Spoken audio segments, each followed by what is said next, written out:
Bien, bonjour à toutes et bonjour à tous. J'espère que vous allez bien. Bonjour Joris. Bonjour, bonjour à toutes, bonjour à tous. Merci beaucoup pour vous être inscrits en nombre à ce nouveau webinaire de ce matin. On va vous parler de e-commerce au Royaume-Uni et principalement, on va vous donner des conseils stratégiques pour bien profiter de cette croissance fulgurante, comme on l'a dit dans le titre de ce webinaire, croissance fulgurante du e-commerce au Royaume-Uni. Croissance indéniable, hein, vous savez que l'année 2020 a été une année particulièrement marquante et historique. Elle a souligné une fois de plus l'importance de la vente en ligne. Au Royaume-Uni, bien évidemment, c'est le sujet qui nous importe ce matin, mais aussi dans d'autres pays, évidemment, sur d'autres marchés.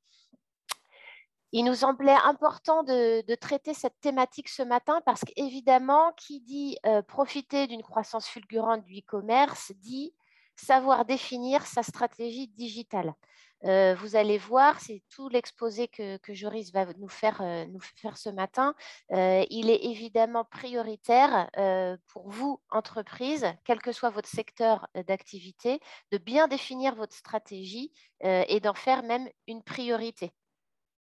Au niveau du marché, hein, ce que l'on a constaté donc sur le Royaume-Uni, c'est que les consommateurs britanniques, enfin une estimation a été faite, les consommateurs britanniques auraient dépensé plus de 141 milliards de livres sterling lors de ventes en ligne en 2020. Et donc, cette croissance fulgurante du e-commerce pendant la pandémie représente 34,7%, ce qui est énorme pour ce marché du UK. Donc, cette augmentation significative, il faut le savoir, représente 30% du total des ventes au détail au Royaume-Uni. C'est pour ça qu'il nous paraissait vraiment important de bien faire le focus sur cette opportunité e-commerce sur le marché du Royaume-Uni. Donc, vous allez voir que ça ouvre énormément d'opportunités et de portes de croissance. Ça, c'est indéniable, quels que soient les produits ou les services que vous vendez. Donc, vraiment, cet axe de développement via le e-commerce est une opportunité à saisir maintenant, si ce n'est pas déjà fait pour la plupart d'entre vous. Alors, un petit mot sur le déroulement de ce webinaire. Enfin, vous avez toutes et tous l'habitude maintenant d'y participer avec nous. C'est un moment privilégié pour vous. C'est un moment d'échange. Donc, n'hésitez pas à prendre la parole au fur et à mesure du webinaire. On n'attendra pas la fin pour un temps de questions-réponses. Évidemment, s'il y a des questions à la fin, on y répondra, je vous rassure. Mais voilà, le webinaire se veut vraiment interactif. Donc, n'hésitez pas à interagir avec nous, à poser vos questions, à nous faire part de vos questionnements, à partager votre expérience aussi avec les autres participants, qu'elle soit bonne ou mauvaise d'ailleurs. Voilà, c'est vraiment un moment qui est le vôtre. Donc, n'hésitez pas à prendre la parole, soit en écrivant vos questions avec le petit module questions-réponses, soit en levant la main pour que j'active vos micros. C'est toujours plus sympa, plus convivial d'entendre les gens que de lire des questions. Donc, surtout, n'hésitez pas à intervenir. Pas de panique sur la prise de notes. Comme d'habitude, la présentation sera disponible sur la plateforme BCI Info ainsi que le podcast puisque ce webinaire est enregistré. Si toutefois vous n'avez pas de questions pendant ce webinaire, s'il y a des points particuliers sur lesquels vous souhaiteriez que l'on échange plus en détail ou s'il y a des choses plus confidentielles que vous ne souhaiteriez pas exposer là avec tout le monde, on est à votre entière disposition après le webinaire pour organiser une visio avec votre chargé d'affaires BCI et Joris, évidemment. Donc, n'hésitez pas à envoyer un petit mail à la fin de ce webinaire pour solliciter un entretien B2B avec Joris et votre chargé d'affaires BCI. C'est très rapide et très facile d'organiser tout ça. Je vais vous présenter notre intervenant expert de ce matin. Donc, Joris, rebonjour à toi et merci beaucoup d'être avec nous ce matin, de partager ton expertise avec nos nombreux participants bretons de ce matin. Bonjour à toi. Bonjour à tous, merci beaucoup Karen, merci à la BICI pour organiser cette rencontre en espérant qu'elle soit informative et participative comme tu l'as signalé. Donc, bonjour à tous. Je me présenterai peut-être par la suite au fur et à mesure des diapositives. Oui. Bah, ou tu peux le faire maintenant Vous comme tu souhaitez veux. Je présenterai BCI après. Allons-y pour Très ta bien. présentation. Donc, je m'appelle Joris, je suis, on va dire, spécialiste de la transformation digitale et de l'internationalisation d'entreprise. Je fais ça depuis à peu près une quinzaine d'années. J'ai moi-même monté quelques entreprises aussi. Et je me suis aussi spécialisé dans le digital il y a à peu près 15 ans maintenant.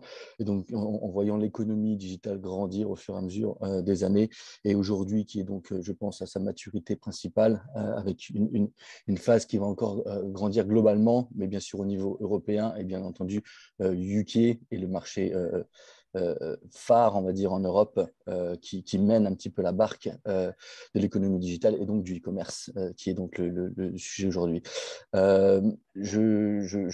Quelques points sur moi-même. Je vis à Londres depuis 19 ans.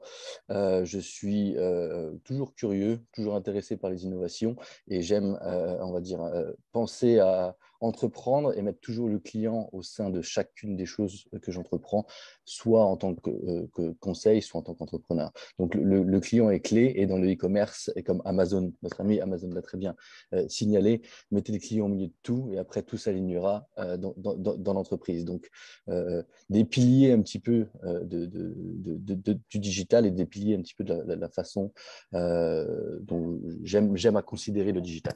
Voilà. Quelques chiffres clés. Donc, j'ai aidé un certain nombre d'entreprises pour acquérir à peu près 2 millions de clients, générer plus de 400 millions de chiffres d'affaires, travailler sur à peu près 20 marchés, dont le UK, bien entendu, gérer des projets technologiques et numériques, dont le lancement de sites Internet, bien entendu, à peu près un nombre de 60, et j'opère sur le UK, bien entendu, mais aussi sur 4 continents. Et je suis relativement informé, et toujours en apprentissage certes, de différents modèles économiques, dont bien entendu le e-commerce qui est notre point de discussion aujourd'hui. Voilà. Et ça, je l'ai mentionné, donc quelques points sur ma vie personnelle. Donc, si vous avez des questions ou des blagues sur les Anglais, n'hésitez pas. J'en ai un certain nombre aussi. Merci, Joris. Je vais revenir très brièvement sur la présentation de BCI. Bon, vous nous connaissez toutes et tous pour la plupart, donc je ne vais pas m'étendre. Un rappel important. Donc, nous sommes une association financée par le Conseil régional de Bretagne et la CCI Bretagne, ça vous le savez. On compte plus de 1000 adhérents aujourd'hui, entreprises bretonnes exclusivement. Nos services, c'est principalement de vous aider dans votre développement à l'international, de vous informer, de vous sensibiliser avec des services de conseil. On est là pour vous rencontrer chez vous sur le terrain, vous proposer des diagnostics, des réunions d'information, des webinaires comme ce matin. On a des outils numériques qui sont à votre service dont je vais parler un peu plus en détail tout à l'heure. Donc voilà, on est vraiment là pour vous accompagner à l'étranger dans votre développement à l'international, soit au travers de prestations individuelles ou de prestations collectives. Je vous laisserai prendre connaissance de toutes ces diapos. Elles seront de toute façon dans la présentation. Je fais un petit focus sur les outils numériques de BCI. Je vais vous passer cette petite diapo. Je vous remercie par avance d'y accorder toute votre attention. On a mis en place pas mal de nouveaux outils à votre disposition. Tout est expliqué dans cette petite vidéo. Ça dure 4 minutes. Je vous remercie pour votre attention. Pour accompagner la croissance des entreprises bretonnes à l'international, BCI accélère sa transition numérique en faisant évoluer son site web. Dès la page d'accueil, accédez aux dernières actualités du commerce international et à l'ensemble des ressources développées pour vous par BCI. Découvrez nos solutions et services sur mesure, adaptés à chaque étape de votre développement international.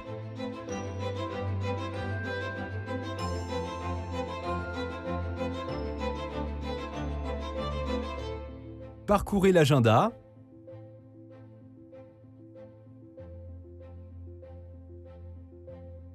Découvrez l'ensemble de nos événements. Et inscrivez-vous directement en ligne. Profitez de nos outils numériques conçus pour répondre à vos besoins concrets et simples d'utilisation. Ils sont une aide précieuse pour optimiser votre export. Gagnez du temps avec BCI Info, le service de veille et d'information. Accédez à nos dossiers thématiques, concentrés d'informations en lien avec l'actualité. Complétez votre veille marché avec des centaines d'articles récents, sélectionnés, qualifiés et classés par secteur et zone géographique.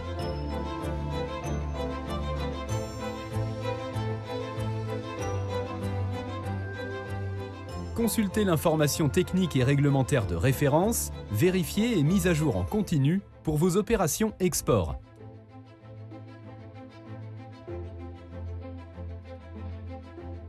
Pour aborder de nouveaux marchés ou analyser vos pays cibles, accédez à nos synthèses marchés et ces données approfondies.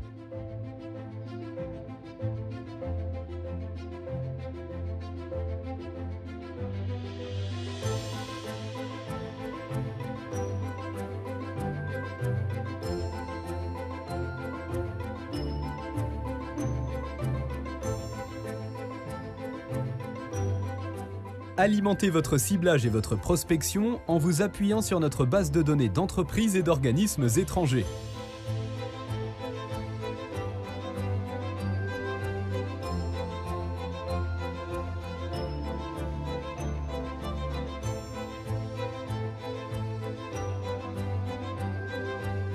Adhérents, BCI simplifie vos démarches RH avec la CV Tech. Consultez les CV de candidats aux profils internationaux. Publiez vos offres d'emploi. Avec Business to Students, entrez en relation avec des étudiants bretons pour des stages, études ou projets tutorés. Chef d'entreprise adhérente, accédez à BCI Connect, le réseau de mise en relation en toute confidentialité de dirigeant à dirigeant. Vous avez une problématique d'ordre stratégique et souhaitez un retour d'expérience ? Sélectionnez vos critères de recherche et contactez des dirigeants bretons référents souhaitant partager leur expérience.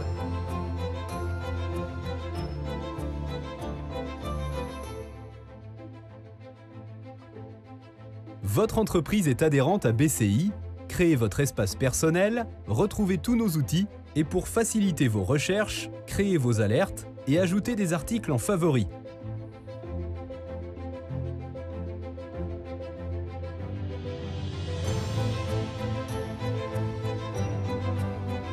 BCI innove avec Suppliers from Bretagne, la plateforme de promotion des entreprises adhérentes auprès d'acheteurs étrangers. Présentez vos produits et services, gagnez en visibilité, entrez en relation avec des acheteurs, distributeurs et importateurs internationaux. Catalogue en ligne du savoir-faire des entreprises bretonnes, Suppliers from Bretagne s'appuiera sur le réseau international de BCI pour étendre sa diffusion et générer des opportunités d'affaires. Enfin, pour attirer de nouveaux projets en Bretagne, le service de prospection et accompagnement des investisseurs étrangers, Invest in Bretagne, fait évoluer son site web. Valorisation de la dynamique économique et des secteurs d'activité, mise en avant des atouts de l'écosystème et des grands projets bretons.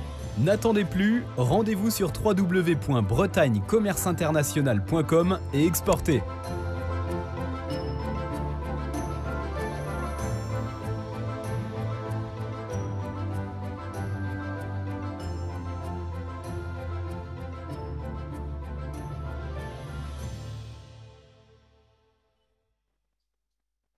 Merci pour votre attention. Pour accompagner... N'hésitez pas à aller sur la plateforme BCI Info sur notre site web pour découvrir tous ces outils.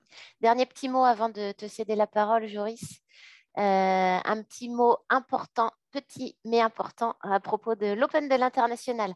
Je vous invite à cocher dans votre agenda dès maintenant le lundi 4 juillet 2022. Vous connaissez tous l'Open de l'International, le grand rendez-vous de l'économie bretonne qui vous permet en une journée de faire le tour du monde, comme on a l'habitude de le dire. C'est l'occasion pour vous, donc durant cette journée qui vous est dédiée, de rencontrer une grande majorité de nos prestataires agréés à l'étranger, d'échanger avec des experts de plus de 100 pays. Là, ce sont les chiffres de la version en ligne 2021, mais évidemment, en présentiel, il y a toujours beaucoup plus de monde, plus de prestataires agréés et plus de participants. C'est l'occasion pour vous, durant cette journée, vous le savez, de participer à des ateliers d'information, des focus pays, des tables rondes, de participer aussi à des retours d'expérience. On reviendra en présentiel l'année prochaine, donc on retrouvera le village des partenaires utiles dans votre développement à l'international. Bref, c'est, vous l'aurez compris, un événement à ne pas manquer. L'inscription est gratuite mais obligatoire en ligne. Vous recevrez l'information, enfin l'invitation pour vous enregistrer et vous inscrire le moment venu. Mais vous pouvez d'ores et déjà donc noter dans vos agendas le lundi 4 juillet 2022. On vous dira, on vous communiquera le lieu de cet Open lorsque nous aurons eu confirmation de celui-ci. L'année prochaine, ce seront les 10 ans.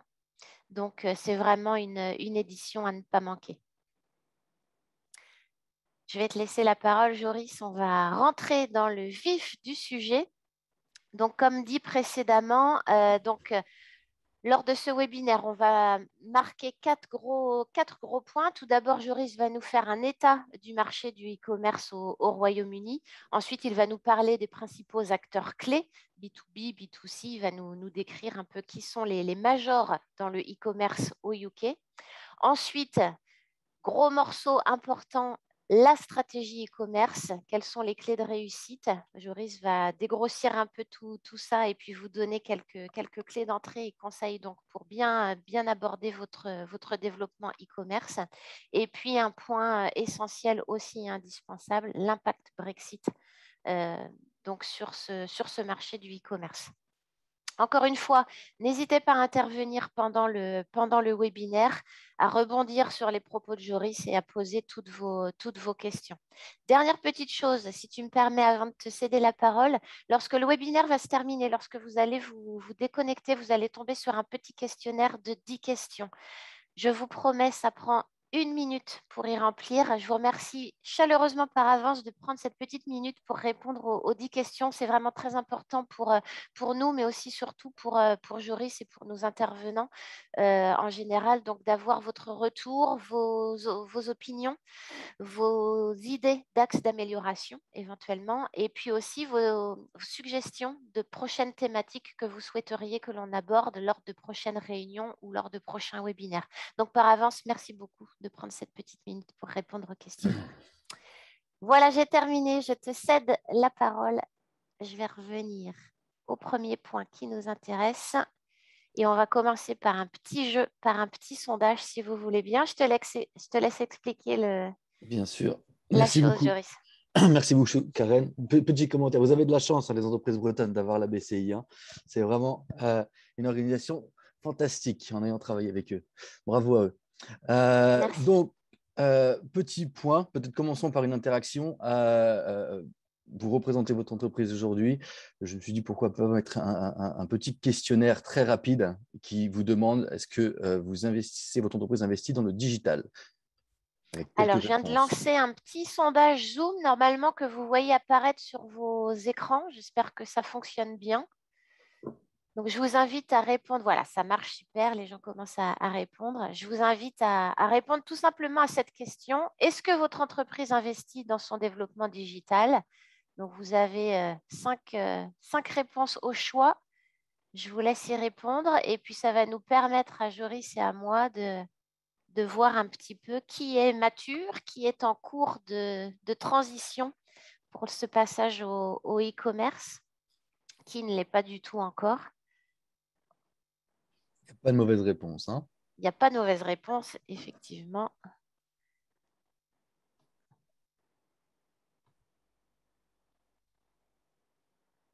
Alors, il reste encore 2 personnes qui n'ont pas répondu.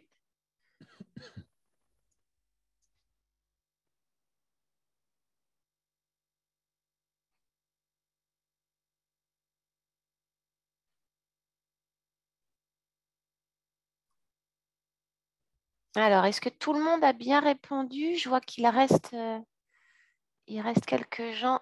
On n'est qu'à 90% de participation. Bon, après, ce n'est pas une obligation, hein, évidemment. Ce petit sondage ne vous est pas imposé, pardon. Ça nous permet juste, nous, d'avoir une idée de votre avancée dans le e-commerce. Alors, déjà, on peut voir que 50% des participants donc, ont passé le cap et se sont mis au e-commerce depuis peu. 25% depuis longtemps, ce qui est pas mal. Ce qui est pas mal quand même. Donc, ça donne une bonne… 15% préparation, ouais, 10% pas du tout. Donc, ouais, donc tu vois, la Donc, une majorité audience des gens. divers. Une audience très diverse sur l'approche du digital. Et une fois de plus, peut-être à signaler, la définition du digital n'est peut-être pas la même selon l'organisation, la maturité de celle-ci, Ouais. et si elle est née dans le digital ou si elle arrive dans le digital, bien entendu. Allons directement sur le premier point, donc comprendre le marché UK sur 3 angles spécifiques, donc la taille de celui-ci, quelques tendances et valider l'écosystème pour bien nous assurer que nous parlons des mêmes choses pour justement avoir un lexique un petit peu cohérent.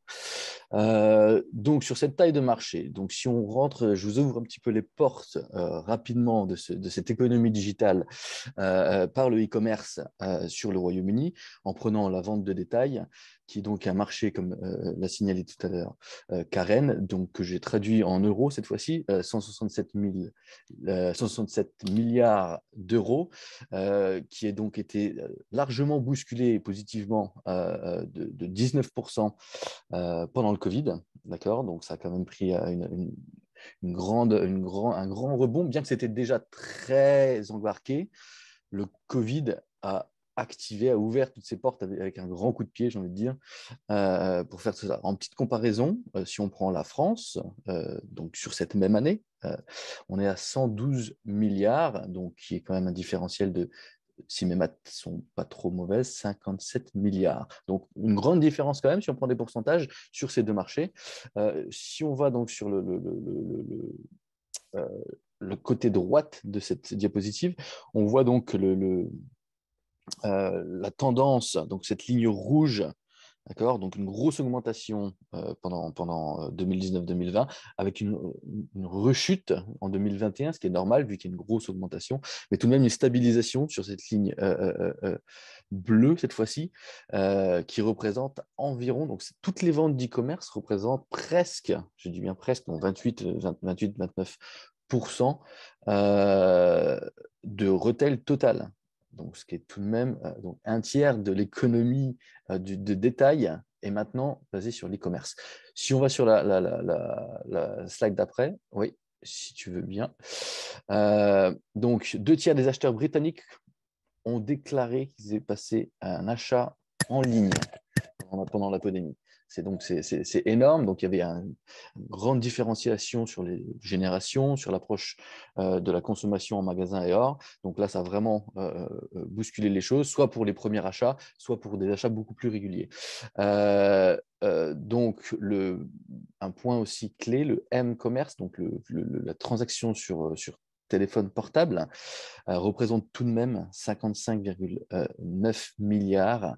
Donc, on est presque à la moitié. Donc, ça veut dire que sur le Royaume-Uni, on a à peu près presque la moitié des gens qui utilisent leur téléphone portable pour faire ces transactions-là. Donc, c'est tout de même un gage important sur ce qui est de la confiance des consommateurs sur ce média-là. Donc, ça représente une opportunité, bien entendu, initiale d'accélérer l'accès au marché e-commerce. Donc, pour le contexte Covid, si on avance sur le nombre de personnes qui sont actives sur ce marché en termes de consommateurs, donc il y a 45,4 millions d'acheteurs numériques au Royaume-Uni, soit 81% de la population. Revenons donc sur 2020, il y a eu une augmentation des ventes sur Internet de 46% exactement. Donc, vraiment, là, ça a ouvert toutes les brèches. Donc, Amazon, bien entendu, et on y reviendra plus tard, a su prendre cette vague en amont et la surfer complètement, bien entendu, parmi tous les autres e-commerce. Mais donc là, on a vraiment démocratisé et on n'est plus dans du concept futur, l'e-commerce pour tous, on est vraiment dans du présent et une grosse tendance de fond.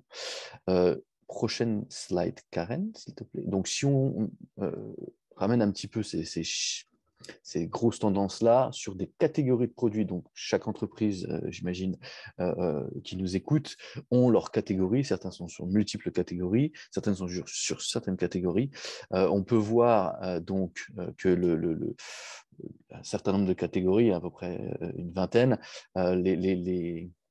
Les plus grandes sont donc la mode en général, donc avec 55%, la mode des accessoires, suivi, qui reste tout de même une tendance e-commerce, de la livraison à domicile, donc de nourriture, des restaurants, des choses comme ça. Ensuite, il y a les magazines, suivis donc des accessoires de maison, l'ameublement, des choses comme ça.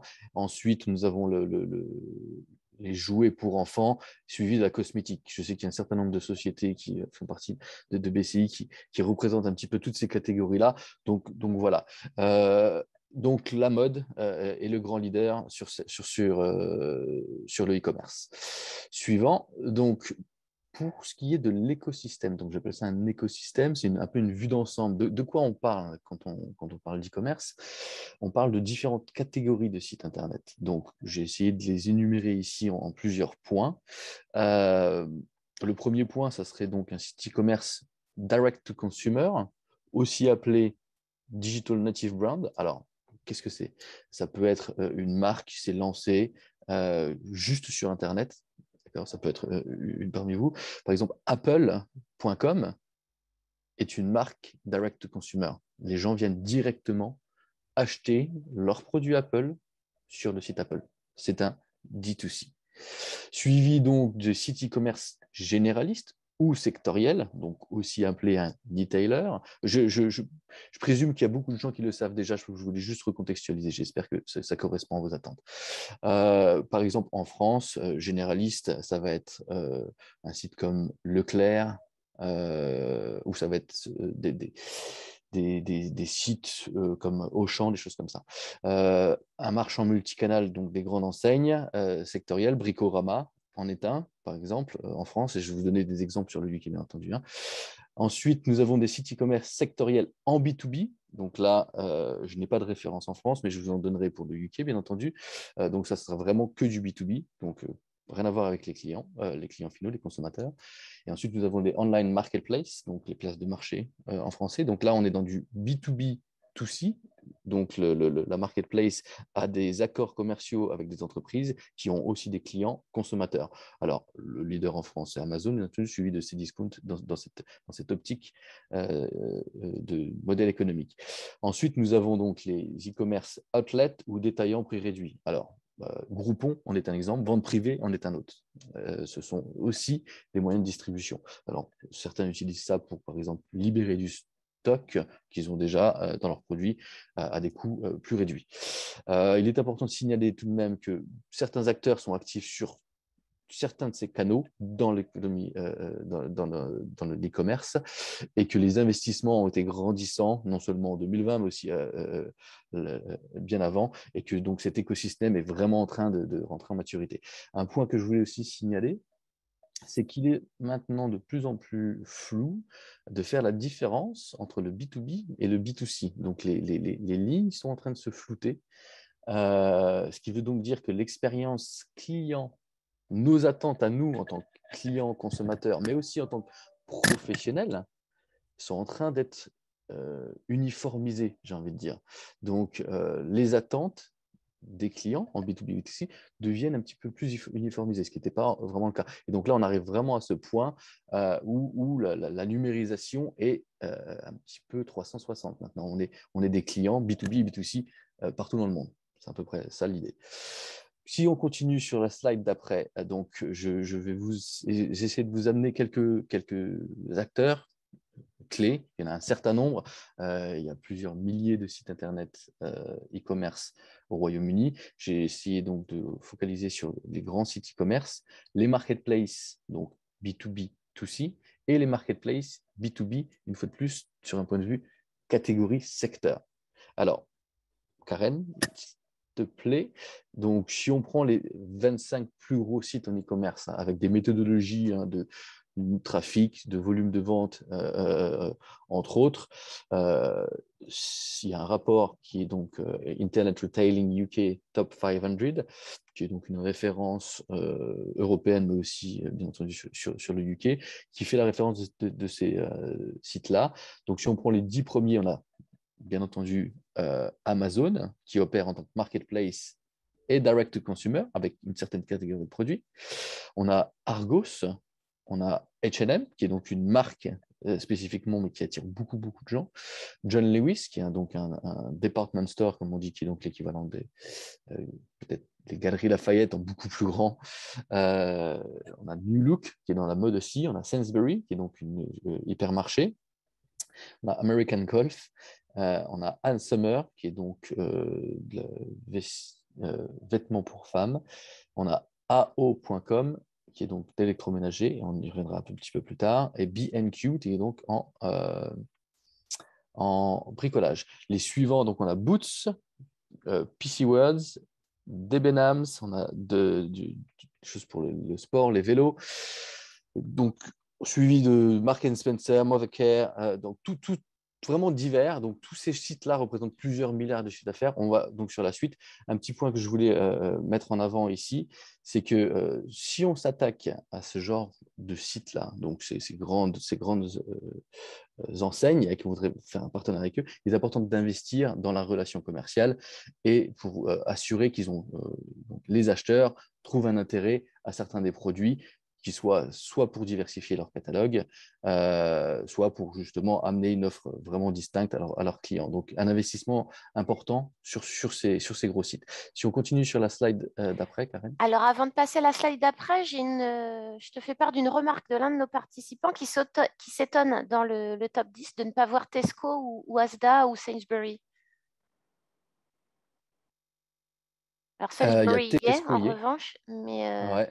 Et Tesco et Asda. Il est en bas. Tesco, il est sur la côté droite, il est sur 15 suivants. Et encore une fois, ça, ce sont des chiffres sur certaines méthodologies. Après, il y a différents classements. Il n'y a pas un classement. J'essaye de trouver un classement le plus viable possible. Celui-ci l'est. Après, si on prend d'autres chiffres sur le profit, le chiffre d'affaires, sur le nombre de clients, les classements pourraient aussi évoluer. Et après, il y a aussi l'investissement de ces groupes-là qui ont pris une place, qui ont évolué. Donc, Tesco a investi en e-commerce beaucoup plus fortement que Asda, par exemple. D'accord? Donc, il y a des variantes par année puisque chacun évolue. Amazon est toujours en top parce qu'ils ont toujours été à la pointe et c'est eux qui font un petit peu remuer le marché, comme dans d'ailleurs beaucoup de marchés, pas juste au UK. Donc, si on va sur la suivante, d'ailleurs, donc je mets quelques logos cette fois-ci, d'accord, et j'essaie de les classifier une fois de plus par catégorie, d'accord, sur donc, ce que j'appellerais des grandes enseignes sectorielles cette fois-ci. Donc, comme je vous disais, EO.com, il est arrivé sur le marché il y a quelques années maintenant, mais c'est vraiment l'enseigne clé pour l'électroménager.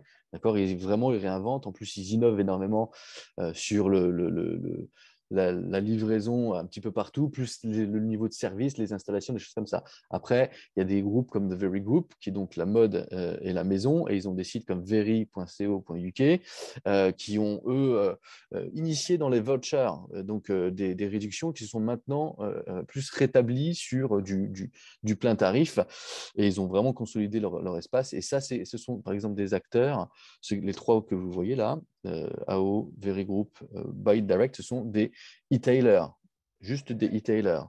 Ils n'ont pas d'enseigne physique, ils sont donc pure players, donc e-tailers, sur leur catégorie de produits. Ensuite, on a le bricolage, B&Q, c'est énorme. B&Q, ils ont, eux, une stratégie magasin, donc des grands magasins, un petit peu comme Bricorama pourrait le faire, plus leur site Internet. Et leur site Internet est maintenant, je ne sais plus exactement les pourcentages, mais c'est un gros parti du pourcentage du chiffre d'affaires. Donc, ils ont une stratégie multicanale, comme Currys l'a fait aussi très bien. Ensuite, on a donc Argos, John Lewis, en maison, on a Dunhill qui est énorme, sport, on a JD, on a Boots, comme je disais tout à l'heure, Look Fantastic en cosmétique, et en vélo, on a Alford. Donc, j'essaie juste de vous donner une perspective. Chaque catégorie a un peu son leader. D'accord? Donc, il y a de quoi faire en développement commercial sur ces tâches proches-là, si on était à partir sur une approche B2C, et donc avec une relation avec avec les acheteurs, pardon, de ces enseignes, par exemple. D'accord? Donc, un investissement un petit peu plus long pour ces choses-là. J'essaie de vous amener ici quelques points de trafic, donc en termes de volume de visiteurs qui viennent sur ces espaces. Donc, on voit Amazon qui est tout de même sur la lignée du haut. qui varie un petit peu sur les 400 millions par mois. Ensuite, on a eBay, qui est une fois de plus une marketplace. On a ensuite, bien en dessous tout de même, qui reste dans les millions, on a des Argos, Tesco, Asda en cumulé. Vous voyez, on a ici Screwfix aussi, qui est donc dans le bricolage. Donc, vous voyez, on a des fois les mêmes marques et des fois quelques alternatives selon les critères de mesure de ces groupes-là. Si on prend sur le côté droite, on a le volume de chiffre d'affaires. En millions en 2020, encore une fois, la source ici, c'est un site internet générique. Il n'y a pas un index officiel, d'accord? Donc, ce sont des grandes estimations assez précises tout de même. Donc, on sait sur Amazon, on est quand même sur 14 milliards de chiffre d'affaires. Tesco, 7 milliards. Et sur le bas, on descend, mais on est en plus de 2 milliards de chiffre d'affaires sur ces grandes enseignes-là, sur leur partie digitale de ces enseignes-là. Donc, on est quand même sur des chiffres assez colossaux et une maturité assez forte. Donc, ce qui veut dire aussi un espace concurrentiel très large sur ces enseignes-là qui ont des fois jusque 50, 100 000 articles sur les multiples catégories qu'ils proposent. D'accord? Donc, un espace concurrentiel tout de même assez fort, comme dans la vie physique d'ailleurs. S'il y a des questions, une fois de plus, n'hésitez surtout pas. Hein. J'essaye de garder un petit peu les informations assez fluides. Il y a beaucoup d'informations, je conçois, ça vous sera bien entendu partagé. Alors, il y a eu quelques enquêtes qui ont été faites par rapport aux enseignes. Qu'est-ce que les enseignes elles-mêmes pensent des marketplaces, donc les nouveaux entrants pour certains. Donc, bien entendu, on parle d'Amazon, on parle d'eBay, et je reviendrai plus tard. Qu'est-ce que les enseignes pensent? Et ils veulent vraiment investir davantage sur la diversification aussi, ces enseignes-là. Il est important tout de même de signaler qu'il y a 11 achats qui ont été faits sur les marketplaces au lieu de 3 sur les marques d'enseignes en 2020. Ça veut dire qu'il y a plus de gens qui sont allés sur Amazon, eBay ou d'autres spécifiques marketplaces que sur les groupes d'enseignes. D'accord? Et en France, on a peut-être très certainement vu ça aussi avec Cdiscount qui a pris beaucoup plus de ventes peut-être que certaines enseignes spécifiques. D'accord? Ça veut dire quoi aussi ça? Ça veut dire que les enseignes se rendent compte qu'il faut diversifier davantage leur catégorie de produits, aller aussi plus en profondeur sur certaines des catégories. Par exemple, je ne sais pas moi, la cosmétique, est-ce qu'il ne faudrait pas quelque chose de plus pour végétarien? Je dis quelque chose peut-être d'insensé pour quelqu'un qui est dans la cosmétique, mais j'essaie d'exprimer ici l'idée qu'ils veulent diversifier, ils veulent étendre leur catalogue de produits, leur catégorie et à l'intérieur de ces catégories-là. D'accord? Un autre point clé, c'est qu'ils estiment aussi d'avoir cette relation directe avec le client, avec la transaction, pour bien entendu avoir la donnée, donc cette donnée qui ensuite stimule un petit peu cette relation et cette valeur du client sur le long terme. Ce qu'une fois de plus, excusez-moi de ramener Amazon, a su très bien faire avec une valeur client-achat énorme sur la longévité. J'imagine que si on se mettait tous un petit peu à réfléchir à comment nous on consomme, d'accord, on se dirait bien, ah oui, c'est vrai que je donne beaucoup d'argent à ce détaillant-là, je donne beaucoup d'argent à mon petit magasin de quartier, des choses comme ça. Bah, sur Internet, c'est comme ça que les enseignes fonctionnent. Nous sommes des clients, nous leur donnons de l'argent, nous avons donc une valeur sur le long terme pour eux. D'accord? Donc, c'est ce que les enseignes essaient d'avoir, c'est cette relation directe.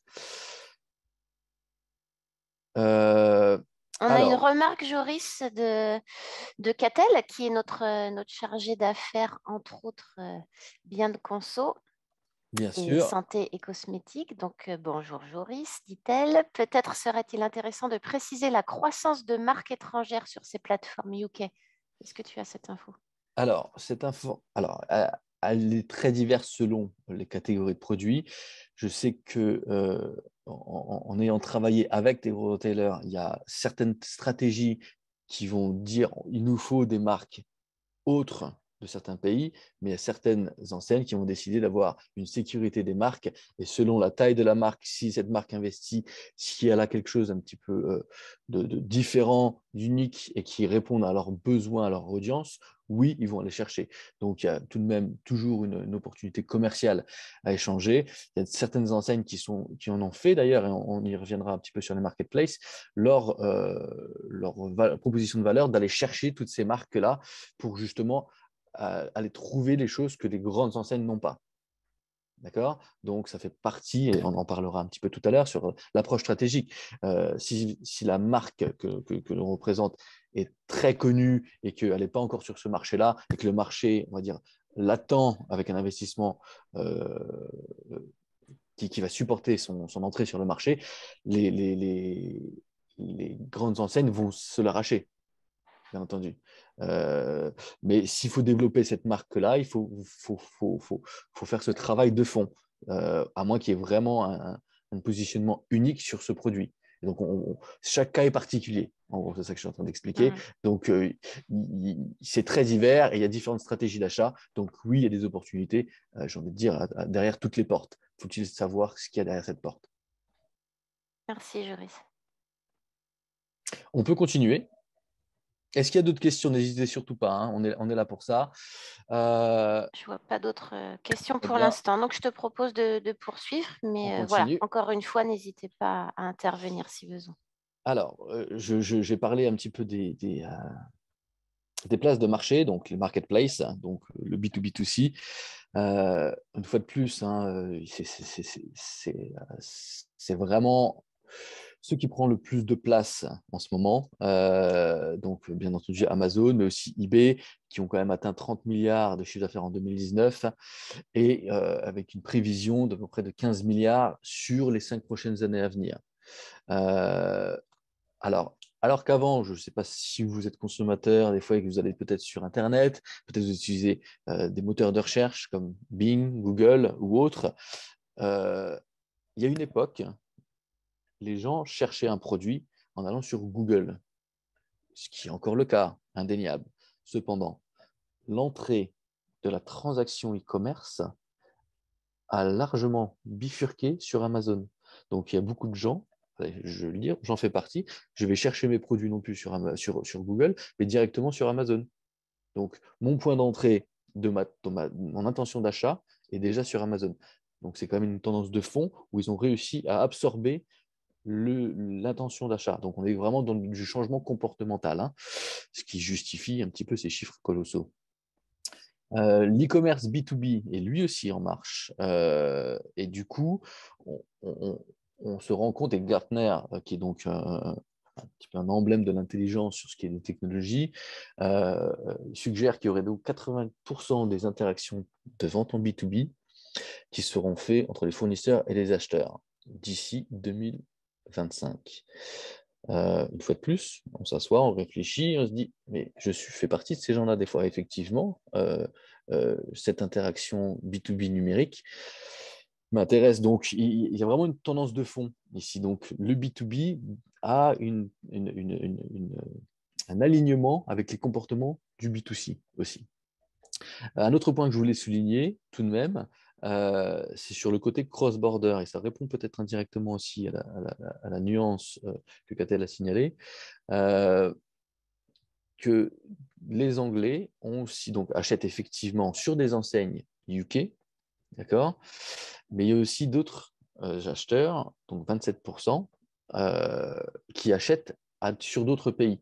Et donc, de ces 27%, 16% ont acheté des produits hors Europe, par exemple aux États-Unis, et 11% ont acheté sur des sites UE. Alors, par exemple, il peut m'arriver que j'achète quelque chose sur le site, je ne sais pas moi, Leclerc, et il me livre directement en Angleterre. Donc, effectivement, avec le Brexit, et on y reviendra, ce marché-là a été un petit peu entaillé, mais les comportements sont là. Les gens vont chercher. C'est soit ces produits uniques, soit ces services, soit c'est quelque chose qu'ils n'ont pas ailleurs. Il y a un marché aussi sur ça. C'est tout de même intéressant, les comportements sont là. Alors, ça veut dire quoi en termes d'opportunités? Ça veut dire se positionner sur un marché en phase de maturité, en général, sur toutes ces grandes tendances-là, donc sur la marketplace et sur le cross-border aussi. On peut continuer.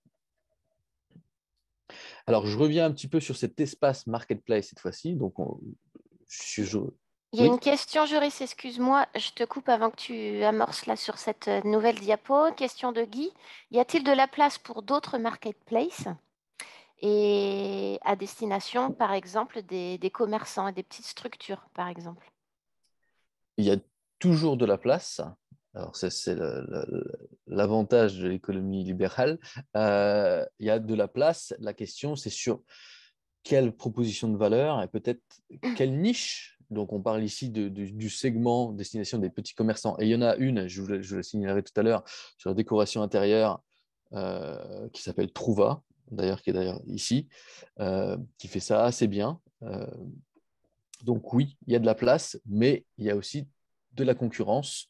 Et donc, d'où l'importance de se positionner et de bien trouver son créneau, car il y a beaucoup de niches qui font fortune Donc, en tu es parallèle. en train de dire que oui, il y a de la place, mais si et seulement si on se distingue évidemment de la masse et si on a un produit de niche et un produit à Qui, haute valeur ajoutée. il y a ça, et il y a aussi il y a le marketing qui va derrière. Vous savez, le Oui, bien sûr. principe de storytelling, on va dire. Je sais, je n'ai pas l'équivalent en français, je m'en excuse. Mais qu'est-ce qui fait que les gens vont se dire, ah oui, ça m'intéresse. Donc, euh, il y a de la place pour la marketplace. Je fais du conseil pour une enseigne de développement technologique sur les marketplaces. Et ça arrive aussi en force. Il y a beaucoup d'entreprises qui investissent dans eux-mêmes leur marketplace. Si par exemple, vous avez un tas de produits, ben, vous allez lancer votre marketplace et je vais y venir à tout à l'heure. Et vous allez donc être cet agrégateur de produits et vous allez prendre une transaction à chacune des ventes. Donc, c'est ce que ces entreprises font.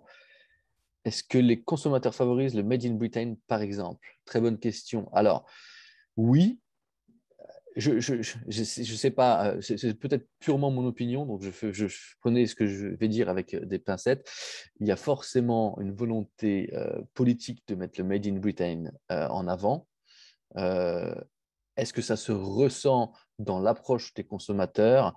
Il n'y a pas de fait qui le justifie à date, mais il y a une vraie volonté de cette marque Made in Britain. Et il y a certaines catégories, comme le design par exemple, mais aussi d'autres comme l'ingénierie financière, qui est très forte sur certaines catégories de produits. Même la nourriture, sur certains ont réussi à tirer leur épingle du jeu. Donc oui, toujours, il y a ce message politique. Je ne sais pas à date si ça vraiment se traduit sur je veux dire, une croissance fulgurante. Voilà. Euh, je peux continuer donc sur ces marketplaces. J'ai essayé d'en sélectionner un certain nombre. Alors, je suis désolé, hein, Amazon revient encore, mais il faut quand même le signaler. Ils ont changé le marché. Donc, les 10, et vous voyez ici donc l'envergure. Est-ce que c'est une marketplace régionale ou globale? D'accord? Donc, vous voyez ça. Donc, Amazon, par exemple, global, tout type de catégorie avec 416 millions de visiteurs par mois. Ensuite, on a eBay. Et là, une fois de plus, c'est un bon moyen de distribution, très fort. Ils ont fait un marketing fantastique aussi pour défricher un petit peu ce vide-grenier et beaucoup plus un positionnement premium. On a Etsy, donc cette fois-ci c'est craft, donc parlant le fait main, l'artisanat. Encore une fois, hein, vous voyez un petit peu 1, 2, 3. En 1, 2, on est dans les 200, plus de 200 millions de visiteurs. Et tout de suite, on descend à 19 millions.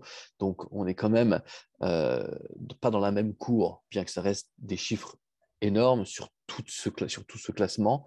Vous voyez tout de même les grandes différences. Hein. Ensuite, si on peut aller sur par exemple, Homeware, donc aussi décoration intérieure, Wayfair, qui a bien tiré son épingle du jeu, qui nous vient des États-Unis et qui a vraiment fait des efforts d'investissement et de croissance très importants sur le UK, mais aussi sur la France, mais aussi sur le Néerlande et d'autres pays.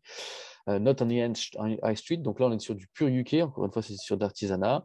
Wish, qui est donc d'une nouvelle génération, ça c'est un petit peu ce qu'on appelle du mobile first, donc qui s'est vraiment développé en application sur le téléphone portable, sur un segment qui est le millennial, donc qui est donc une génération entre, je crois que c'est 25 et 40, le millennial, ou 38, je ne me souviens plus exactement, je m'en excuse. Mais donc, on est encore sur du plus jeune. Ensuite, on a Game, donc sur de l'électronique et du jeu vidéo. Zalando, qui nous vient d'Allemagne, aussi un gros succès. Sur la mode, sur la littérature, on a AV Books et on a Trouva, donc, qui est une marketplace, qui va aller voir les petites sociétés qui ont par exemple des magasins de décoration intérieure et ils les amènent sur Internet. Donc, ils leur permettent la transition et du coup, ils ouvrent le marché. Un peu ce que Farfetch a réussi à faire dans la mode de luxe premium. D'accord? Donc, c'est sur amener les magasins sur Internet. Alors, le point ici, c'est que le Royaume-Uni donc, reste le 3e marché e-commerce au monde, suivi après la Chine et les États-Unis. Et donc, 30% du e-commerce pour Amazon. Donc, voilà un petit peu sur le marketplace. Je prends cette même chose et je vous mets des logos sur la prochaine slide avec quelques noms supplémentaires. Donc, je vous amène par catégorie. Et cette fois-ci, on est dans du généraliste. On a donc eBay, Amazon, un grand pas en avant pour la société onbuy.com qui va nous dire ici, par exemple, qu'ils ont fait 1000, je crois que c'est ils font des croissances de 1000% tous les ans avec plusieurs milliers de transactions maintenant. Donc, ils ont fait de grosses levées de fonds. Il y a Frugo aussi sur le côté généraliste. Donc, chacune a leur spécificité. Hein. Ce sont des écosystèmes avec leurs propres clients. Et certains clients sont clients d'eBay, d'Amazon, OnBuy et des choses comme ça. Donc, on est tous clients de différentes enseignes. Gardons ça en tête. Dans la cosmétique, on a Feel Unique et des Benhams. Des Benhams qui s'est relancé récemment, qui a été racheté par une société qui s'appelle Boohoo. Des Benhams, qui est un grand department store, donc un grand magasin qui est tombé pendant le Covid, très simplement, qui ont été rachetés pour 55 millions par une société d'e-commerce et qui se sont relancés cette fois-ci en marketplace. Donc, un entrain sur le principe de marketplace, on revient sur la grosse tendance de fond. Donc, des sociétés qui investissent, qui achètent d'autres sociétés établies pour garder la marque et la faire vivre autrement, j'ai envie de dire, sur le marché. On continue sur la maison, donc je vous disais UFR, Trouva, House, qui est cette fois-ci sur du service, donc l'architecture, décoration intérieure, et une fois de plus des Benhams. Le jeu vidéo, le sport, on a Alford et Bagzar. Sur la mode, on a aussi bien entendu Asos, Zalando, Secret Cell qui s'est relancé très fortement. Et l'artisanat, donc comme je disais tout à l'heure, Etsy, Nottingham Street et Yamball. Donc c'est divers. J'imagine que vous commencez à reconnaître certaines de ces enseignes. Certaines sont nouvelles. Certaines se disent pourquoi pas, ça correspondrait potentiellement à une approche pour ma marque, pour mon produit ou pour ma catégorie de produits. Alors, Catel, tu avais une suggestion. Pourrais-tu prendre l'exemple d'une entreprise niche et décrire sa stratégie e-commerce au UK? Alors, une société niche. Oui, alors j'ai vu qu'il y avait certaines marques de cosmétiques. Je vais vous prendre un exemple. J'ai lancé moi-même une société en cosmétique avec des associés. C'était une marque de vernis à ongles organique qui ne sentait pas assez innovant pour le coup, donc qui était en phase avec de grosses tendances. Et on a réussi à lancer sur du e-commerce avec des gros sites internet comme Boots, on avait d'autres plutôt niches, on avait Amazon qui nous ont appelés, on a fait QVC aussi, donc QVC c'est une chaîne de télévision, donc il y a des niches, le storytelling était très fort, les grandes tendances de fond répondaient à leur stratégie d'achat des gens, et donc on a eu la presse qui s'est occupée de faire le grand boom dans une entrée de marché. Donc bien qu'on parle de distribution aujourd'hui, de comment être présent dans ces enseignes-là.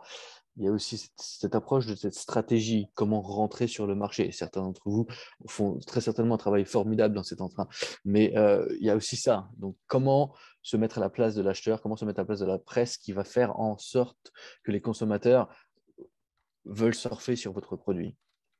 Donc, par exemple, pour la marque de cosmétiques, sur le UK, on faisait, je crois que 600 000 euros de chiffre d'affaires en un an. D'accord? Avec 3 gros distributeurs qui nous ont appelés et des articles de presse dans à peu près 40 magazines, je crois. Donc, c'était un tout et la distribution s'est envolée en partie grâce à ça. Alors, je ne sais pas si ça répond à ta question. Ouais, Joris, salut, Oui. bonjour. Ça va oui, en fait, ma question, c'était, voilà, en fait, ce que je comprends, c'est que du coup, s'implanter ou s'inscrire sur le marketplace, en fait, ça va s'accompagner par un plan de com derrière, un plan de communication, et voilà, pour que du coup, ça décolle. C'est Et, ça. ouais, et du coup, en termes donc tu disais à peu près un an, toi, en tout cas, ça a démarré en l'espace d'un an, ça a Ça a démarré en 3 mois, nous. Mais ça a démarré en 3 mois parce qu'on C'était quand avait. ça? C'était période avant Covid, C'était avant Covid. C'était avant Covid, ouais. C'était avant Covid, c'était en 2016, 2015-2016. Et on arrivait sur une tendance, sur une catégorie de produits bien niche, où justement, il y avait le côté prendre soin de son corps, qui est toujours donc le côté health. Donc, j'essaie de mesurer sur le e-commerce, bien entendu, la distribution, bien entendu, mais qu'est-ce qui va autour de la marque? Qu'est-ce qui va, qu'est-ce qui la rend unique? Pourquoi les acheteurs vont dire ah oui, super, c'est génial ça. Et après, effectivement, il y a peut-être une approche but. Et j'y viens un petit peu plus en détail après sur les préparations de l'e-commerce, mais aussi de la marketplace spécifiquement. Des fois, par exemple, Amazon, ils ont des buy box. D'accord? Si on va un petit peu dans du merchandising pur, comment on arrive dans une buy box? Est-ce que vous voyez sur une page d'accueil, c'est le produit phare. Pour arriver là, il y a beaucoup de travail derrière. Il y a des millions d'investis pour certaines entreprises. Et une fois que vous êtes là, vous avez un volume énorme. Donc, ce que je veux dire, c'est qu'il y a plein de petites sous-stratégies en dessous. Et des fois, il y en a qui monétisent. Par exemple, onbuy.com, ils ont une offre standard, une offre premium. Et l'offre premium, par exemple, quand vous cherchez sur OnBuy le produit, mon produit, eh ben, ils vont faire en sorte que le mot-clé apparaisse. Donc, ils ont aussi une façon d'amener du trafic sur votre espace dans la marketplace, dans votre boutique à vous. Voilà quelques petites mécaniques. Et en termes de budget, est-ce qu'on peut parler, ou tu t'en parles Euh, plus tard? j'ai quelques points spécifiques. On pourrait parler effectivement de budget après. J'ai envie de dire, je reviens toujours sur combien on investit dans soi-même, combien on veut faire d'argent pour investir. Donc, il y aura du budget stable. Par exemple, OnBuy, je crois que c'est sur la mise en place, on est à 40 € par mois, je crois, pour avoir un truc premium avec quelques points. Amazon ont tout un catalogue de choses, fil unique aussi. Et certains vont se dire non, non, c'est bon, on vous l'offre parce qu'on voit bien que votre produit il a quelque chose et on va vraiment le propulser. Donc, d'où l'importance du storytelling. Et certains vont se dire ah bah non, écoutez, vous êtes. C'est sympa, mais vous êtes comme les autres, on va dire, et on va essayer de monétiser un petit peu notre audience et vous la vendre. C'est un peu ça aussi. Donc, comme Leclerc le fait très bien au quotidien, avec toutes les marques en tête de gondole, par exemple. Hein. Oui, les modèles économiques s'appliquent aussi comme ça dans ces marketplaces. J'espère que ça a un peu de sens, ce que je dis. Oui, oui, je pense. Enfin, si les participants veulent réagir, surtout, n'hésitez pas. Il y a deux questions qui viennent de poser. Je vais prendre celle de Laurent tout d'abord. Bien sûr. Est-ce que tu as une connaissance des sites e-commerce dédiés au pet food et au pet care? Oui, il y a un certain nombre d'ailleurs, et c'est une grosse tendance de fond, le pet food et le pet care qui se sont mis sur Internet. Et il y a aussi, il y a pas mal de marques, par exemple Royal Canin, qui font du subscription model, donc un modèle d'abonnement. Donc, ils ont innové sur, bah oui, il faut nourrir son animal tous les jours, bah, pourquoi pas avoir un abonnement sur cela. Donc oui, euh, il y a une perspective. J'ai des méthodologies aussi qui permettent d'extraire très rapidement ces informations-là. Donc, c'est un marché, comme tous les marchés, et Internet est rentré dans ce marché. Donc oui. On pourra répondre à Laurent, particulièrement après le webinaire, pour lui donner un ou Bien deux noms sûr. de sites dédiés. On fait comme ça, Laurent, si ça te convient, on t'envoie un mail avec le nom de ces sites dédiés au pet food. L'autre question de Tiffen. Bonjour, existe-t-il des online marketplaces pour l'alimentaire au UK? Oui, Alors, on en a parlé un petit peu avant. Je te laisse redonner oui, cette réponse. il y en a quelques-unes aussi. Alors, par exemple, Amazon a Amazon Food. D'accord, qui a quand même pris le dessus sur des supermarchés maintenant. Après, il y en a aussi des spécifiques, mais ça dépend de quelle catégorie de produits on parle. Il y a des marketplaces qui sont lancés sur du gourmet, par exemple. D'accord? Donc, je préfère qu'on prenne ça hors ligne, j'ai envie de dire, je ne sais pas si c'est l'expression qui correspond en français, euh, pour faire en off, voilà, en off pour bien comprendre le produit et quel serait cet écosystème pertinent, tout à fait. Mais il y en a pour tout en fait. Là, on était dans les produits laitiers, précisément, pour Tiffen. Mais Donc, comme, produit du quotidien, je présume. Hein. ouais. Donc, comme pour Laurent, Tiffen, ce qu'on vous propose, on a bien noté votre question. On va vous répondre en détail tout de suite après le webinaire. Au cadeau est un exemple, par exemple, juste pour. Ok, merci. Hein, continuez vos questions. Il n'y a rien de tel. On est là pour ça. Est-ce qu'on peut continuer? Je passe à la diapo suivante. S'il Je te ne vois pas plaît. d'autres questions arriver, donc je te propose de dérouler. Alors, on parlait du B2B2C juste avant. On va parler du B2B ici, donc relations professionnelles. On a signalé aussi que ces transactions-là allaient être constamment en évolution et de plus en plus floutées par rapport à l'expérience B2B2C ou B2C. Donc, j'essaie ici de vous donner des catégories de B2B. D'accord? Donc, on a parlé tout à l'heure d'alimentation, par exemple. D'accord? Vous voyez, et Turner Price, qui ont investi largement récemment, d'ailleurs avec une société qui est française qui s'appelle Miracle, la technologie derrière. Il y a Bitfood aussi, mais ça, c'est du B2B en catering, donc sur l'hospitalité. D'accord? Mais c'est des gros chiffres hein, aussi. Hein. On reviendra après sur le côté stratégie. Donc, je reprends sur le haut à gauche, donc mode maison, retessence, petit mais grandissant. Déco intérieure, on a Clipping, Luxe Déco, Iporta. Alors, Clipping et Iporta, ils ont fait des grosses levées de fonds et ils arrivent et ils se disent vous, spécialistes de la décoration intérieure, comment vous achetez vos produits? Où est-ce que vous trouvez vos inspirations? Là, ils ramènent tout ça ensemble, ils donnent l'inspiration, les estimations, la transaction et ensuite la livraison. D'accord? Donc, ils complémentent un petit peu les salons que nous vivons un petit peu tous les jours au quotidien et ils se sont dit pourquoi pas ramener la transaction dans tout ça. Ça, c'est des sociétés qui ont vraiment des modèles qui commencent vraiment à attirer l'attention des professionnels en décoration intérieure. On a aussi on parle beaucoup d'Amazon, mais Alibaba est quand même le géant. Hein. C'est plus grand qu'Amazon globalement, mais c'est vrai on est sur une enseigne très chinoise, mais qui a fait une grosse entrée sur le UK, qui a fait une grosse entrée, je crois, sur différents marchés, dont l'Espagne et la France. Ouais, en Europe principalement. Ouais, Ouais. ouais. Donc là, c'est pareil. Hein, c'est vrai que vous pouvez vendre aussi dans ces espaces-là. Il y a beaucoup de choses à faire sur Alibaba. Ça dépend quelle est votre audience. Il y a aussi Alibaba qui arrive beaucoup avec leur espace concurrentiel de production en Chine. Mais il y a tout maintenant. D'accord? Donc, encore une fois, un gros généraliste, à ne surtout pas oublier. On a une autre question de Baptiste. Il y a des plateformes de e-commerce bio, des sites bio. Est-ce qu'il y en a pour le vegan? Est-ce que tu sais ça? Bonne question, Baptiste. Alors, je n'ai pas la réponse. Mais j'ai confiance au marché en disant il doit y en avoir. Est-ce que justement certains ne se sont pas mis sur le bio avec une catégorie vegan plus que vegan seulement? Ça serait ma supposition à rechercher. On va revenir vers vous, Baptiste, avec la réponse plus précise, si vous voulez bien. À rechercher, oui. Et c'est grâce à ces conversations-là, d'ailleurs, hein, que ça ouvre un petit peu les yeux sur l'envergure des choses pour aller ouvrir ces portes et ensemble, s'asseoir aux bonnes tables, j'ai envie de dire.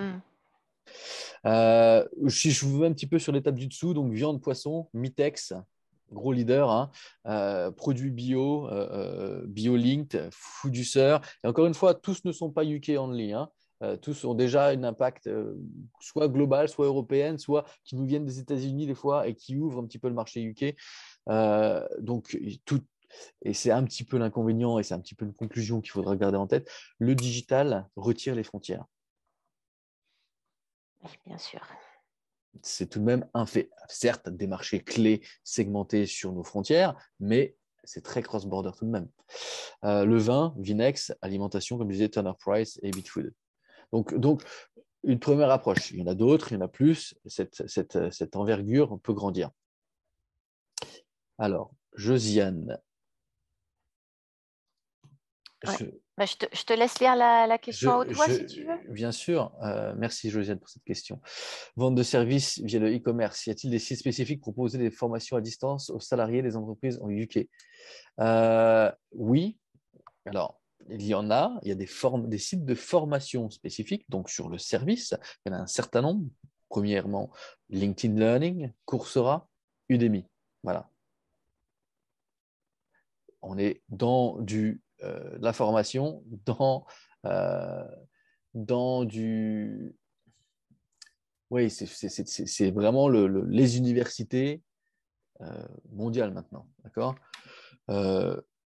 LinkedIn a acheté une société il y a quelques années, plusieurs milliards, pour intégrer ça dans son espace professionnel. D'accord. Ça s'appelle maintenant LinkedIn Learning. Donc oui, il y en a. Mais ça demande une préparation, ça demande une validité de ces gens-là. Donc derrière, ils ont des équipes qui vont sélectionner. Il y en a qui vous pouvez vous lancer, vous mettre et ça sera il y a une audience derrière, d'accord? Mais certains vont vouloir sélectionner et valider. Ça répond à la question, j'espère. Pas de réponse de Josiane. Je pense que oui. N'hésitez pas à demander à ce que j'active vos micros. Oui, tu as bien répondu aux attentes de Josiane. Merci. Merci pour la question. Merci, Joris, pour la réponse. De rien. Donc, et effectivement, il y a un certain nombre de services, il y a différents types de services. Le principe, là, j'ai insisté un petit peu plus sur des biens de consommation, hein, de par peut-être l'audience qui nous est, le profil, voilà. Mais effectivement, quand je regarde au marché ou que je travaille avec les entreprises, je regarde leurs services, leurs propositions de valeur et qu'est-ce qui les entoure dans ce marché-là. D'accord? Donc oui, le service, et on l'a bien vu tout à l'heure, la livraison à domicile. Donc les marques comme Uber Eats, Deliveroo, Just Eat, Just Eat en français, je ne sais plus comment ça s'appelle, c'est quand même 30% des transactions. C'est énorme. C'est énorme. Donc il y a du service sur différents types de choses. Et on pourrait avoir un webinaire juste pour ça aussi. Donc, comment ça marche très brièvement, et c'est vraiment le petit point de base, hein, des étapes, comment ça marche, quoi. Créer un compte avec une marketplace, il valide votre compte, créer un moyen de paiement pour qu'il puisse vous payer. PayPal semblerait être une entrée, donc PayPal Business ou un compte en banque. Développer votre boutique, donc là, ça demande un temps alloué pour le développer, mettre les informations, donner peut-être du branding, du visuel autour de votre marque et vos espaces. Ça demande aussi certaines compétences de gestion de magasins en ligne. Listez vos articles, encore une fois, sur le côté produit ou sur vos cours, si Josiane était intéressée pour des formations. Préparez votre stock et validez le transport et la logistique de France et ou du UK. On en reviendra après sur le côté Brexit. Hein. Le conseil que j'essaye de valider, surtout avec les circonstances actuelles, créer une filiale, c'est une bonne approche. Ouvrir un compte en banque en livres sterling, soit de votre compte France, Europe, ou soit directement ici.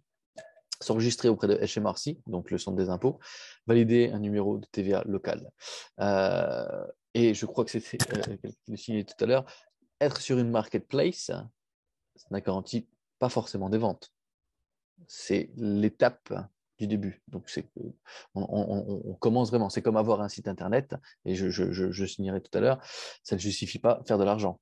On a juste un site internet. Après, il faut l'amener dans la high street, j'ai envie de dire. C'est comme si on avait un espace au milieu d'une forêt, et comment on fait en sorte que les gens viennent dans cette forêt, où on amène la forêt dans les grandes rues commerçantes. Vous voyez, c'est étape par étape. Donc voilà en général comment ça marche sur un premier aspect, et j'ai quelques points beaucoup plus pratiques par la suite. On peut continuer. Alors, maintenant, on est sur la stratégie e-commerce, donc on est sur le troisième gros pilier de cette présentation. On est bon pour le temps, Karen, pour le moment? Ok. Alors, je reviens très brièvement, je veux juste revenir sur celle d'avant, Karen, sur les 3 points qu'on va voir sur cette stratégie. Est-ce que tu peux revenir sur là, voilà. Alors, préparer sa stratégie, un guide pratique pour les marketplaces et les erreurs fréquentes qu'il est possible de déceler. Voilà. Donc, si on est sur la préparation de la stratégie, donc j'essayais de garder quelques choses assez simples et sur des grandes perspectives, d'accord? Est-ce qu'on irait donc adopter un seul canal? Un seul canal, ça voudrait dire quoi? Se mettre sur, par exemple, les marketplaces. OK, on va se mettre sur les marketplaces. On va commencer par marketplace numéro 1. Je fais 1, 2, 3, 4, 5. Ce sera donc mon focus pour mon entreprise. D'accord? Donc, l'idée, c'est de commencer à activer la croissance sur ça. Comment ça marche? Est-ce que j'ai la capacité pour le faire? Ensuite, apprendre, améliorer et systématiser avec des process votre approche. Et voir s'il y a un modèle économique derrière. Donc, le côté plus délicat, mais tout de même fondamental sur le côté financier. Combien ça me coûte de vendre ça? Est-ce que ces marges sont correspondantes à mon espace? Ensuite, la deuxième stratégie possible, c'est le multicanaux.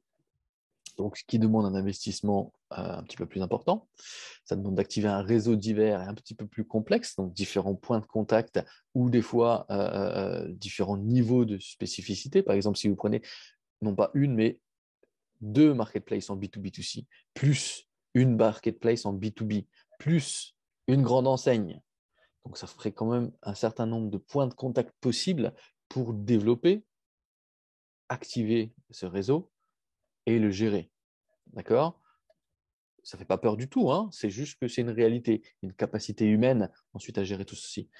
Donc, ça démultiplie aussi fondamentalement les opportunités sur plusieurs canaux, ce qui demande une planification en amont pour bien optimiser les efforts. Donc, faire un travail de fond sur comment ça fonctionnerait là-bas, quelles sont leurs attentes. Si vous vous lancez sur Amazon, par exemple, il y a et on y viendra un petit peu plus tard, il y a une grosse demande d'Amazon. On n'ouvre pas la porte d'Amazon si on n'est pas prêt.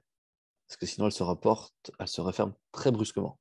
Et elle n'est plus possible de rouvrir facilement. Donc, il y a toutes ces sensibilités-là selon les choix que nous faisons à la base. Et ensuite, il y a ce côté B2B, B2C, B2B2C. Donc, certaines marques ont décidé aussi de se lancer en direct.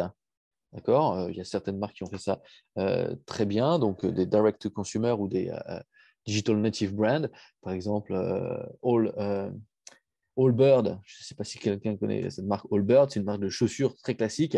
Ils ont lancé des chaussures avec des semelles flexibles, avec un design très élégant, avec du textile écologique. Enfin, il y a toute une envergure et une story derrière qui est assez forte, et ils mettent des célébrités pour mettre le produit en avant. Et ils arrivent en force. Et donc là, les gens vont directement sur Allbirds. Ils vont acheter sur allbirds.com leurs chaussures à 40, 50, 60, 70 euros. Et donc là, toute la logistique est gérée par Allbirds. Il y en a qui décident de faire ça comme ça. Et c'est vraiment une seconde tendance très forte aussi de se décider à faire ça. Ça demande des investissements, ça demande de développer son équipe en interne. Et ça demande aussi un petit point peut-être créatif sur ce qu'on raconte comme histoire. C'est ce que nous avions décidé avec la société de cosmétiques de faire au UK. Et ça a fonctionné assez bien. Donc, une fois de plus, hein, je voulais signaler que selon la perspective, les scénarios varient donc selon les produits, le secteur, le niveau d'investissement, la capacité des équipes. Quand je dis la capacité, c'est combien de personnes, quelles sont les compétences disponibles. Est-ce que vous avez des gens qui font du social media, par exemple, ou pas? Et c'est tout à fait OK. Hein. Il y a des bonnes pratiques, mais il n'y a pas de façon meilleure que d'autres. Il faut s'adapter à où on en est dans son parcours. Est-ce qu'il y a un appétit pour le marché? Justement, peut-être que des produits véganes, on le vend peut-être plus en poupe que quelque chose qui fait que du beurre. par exemple, hein, une fois de plus, ne prenez pas tous mes exemples au pied de la lettre, mais j'espère que le message est clair.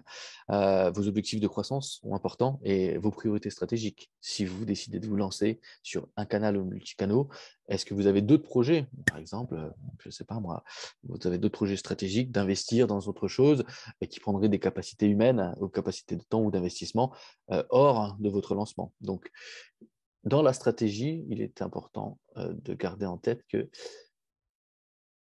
faut s'adapter où on en est.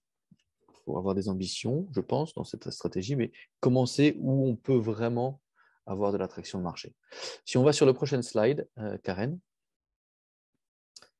Alors, pour la préparer, cette stratégie, je pense que cette citation de M. Franklin est assez pertinente ici. En ne vous préparant pas, vous vous préparez à échouer. Et ça arrive assez régulièrement.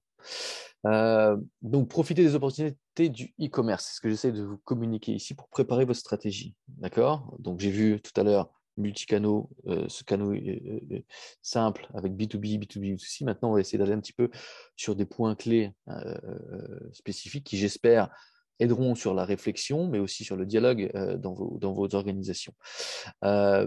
Donc, identifiez les bons segments du marché pour votre produit. Tout à l'heure, on a eu des exemples spécifiques. Donc, je suis une entreprise vegan, je fais du service. Donc, bien posséder cet aspect-là. Cartographier l'écosystème, donc bien le cibler et organiser au mieux votre équipe. Créer une expérience numérique transparente et multicanal. Donc, si vous faites votre site internet sur une marketplace, sur, je ne sais pas, du magasin, est-ce qu'il y a une cohérence dans les relations avec vos clients?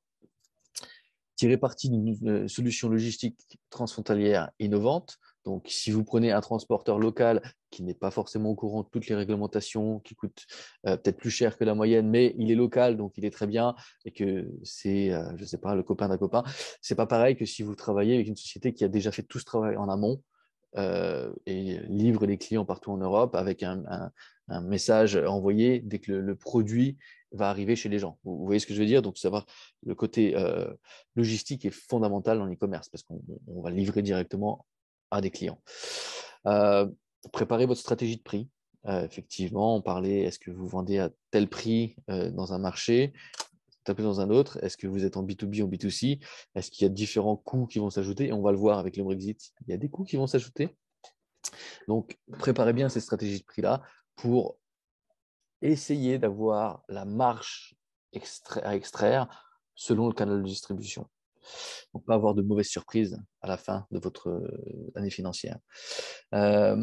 Activer des compétences pour soutenir votre stratégie e-commerce, qu'elle soit en interne ou avec de l'expertise externe, soit à la journée, soit sur des projets entiers.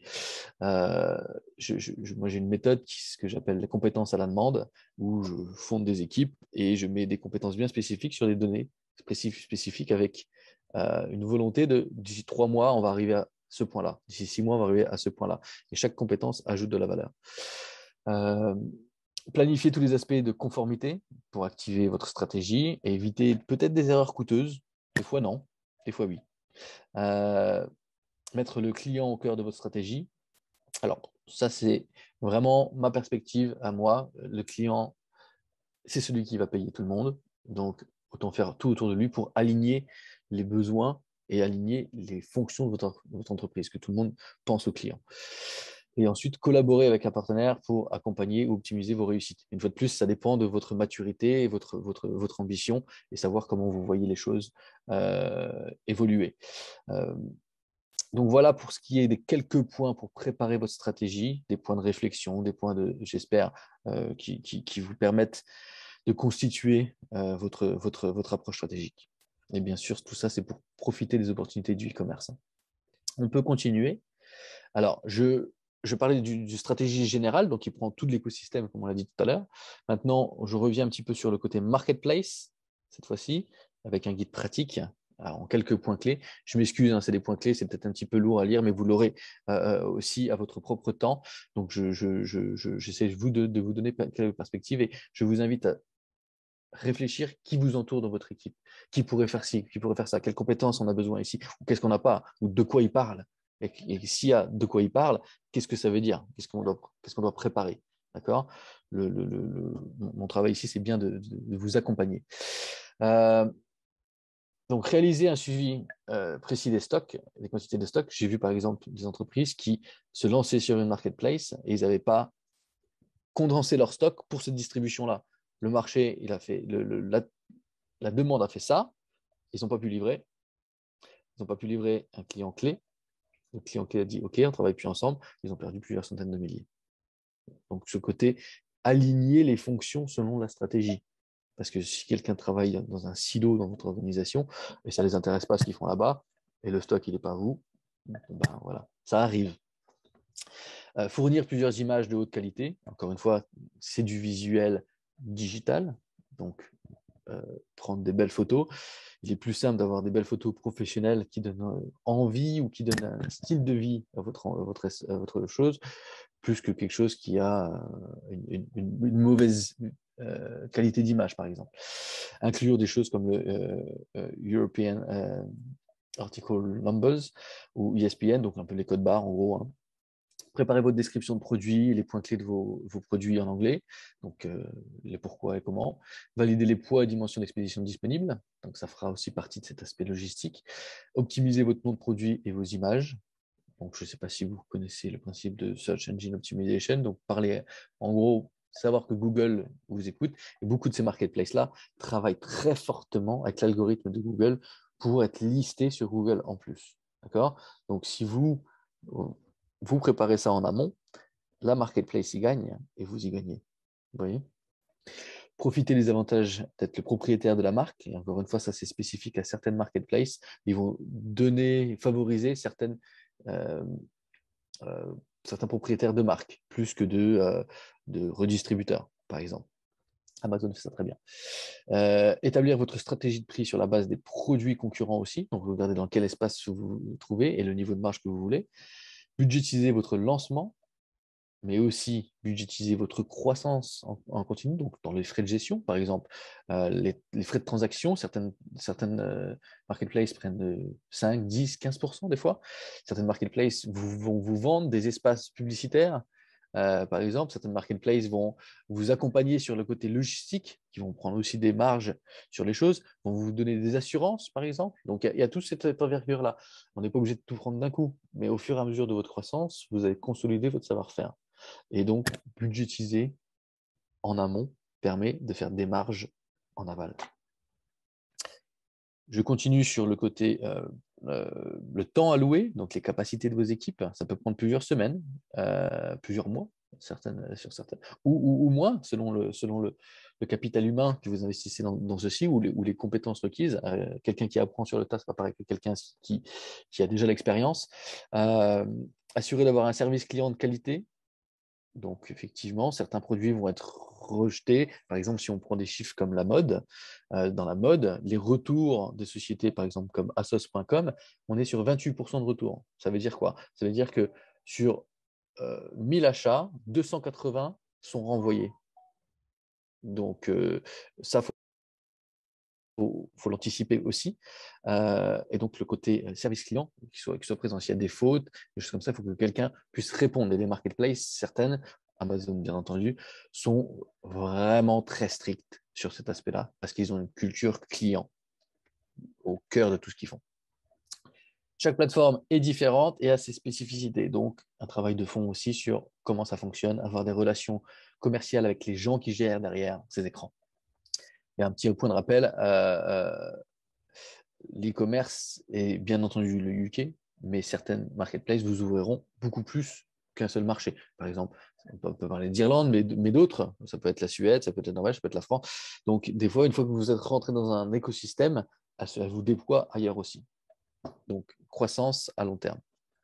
Voilà, suivante. S'il y a des questions, n'hésitez pas. Hein. J'espère que je ne me bombarde pas trop d'informations. Il n'y a pas de questions pour l'instant, Joris, donc je te propose de On continuer. continue.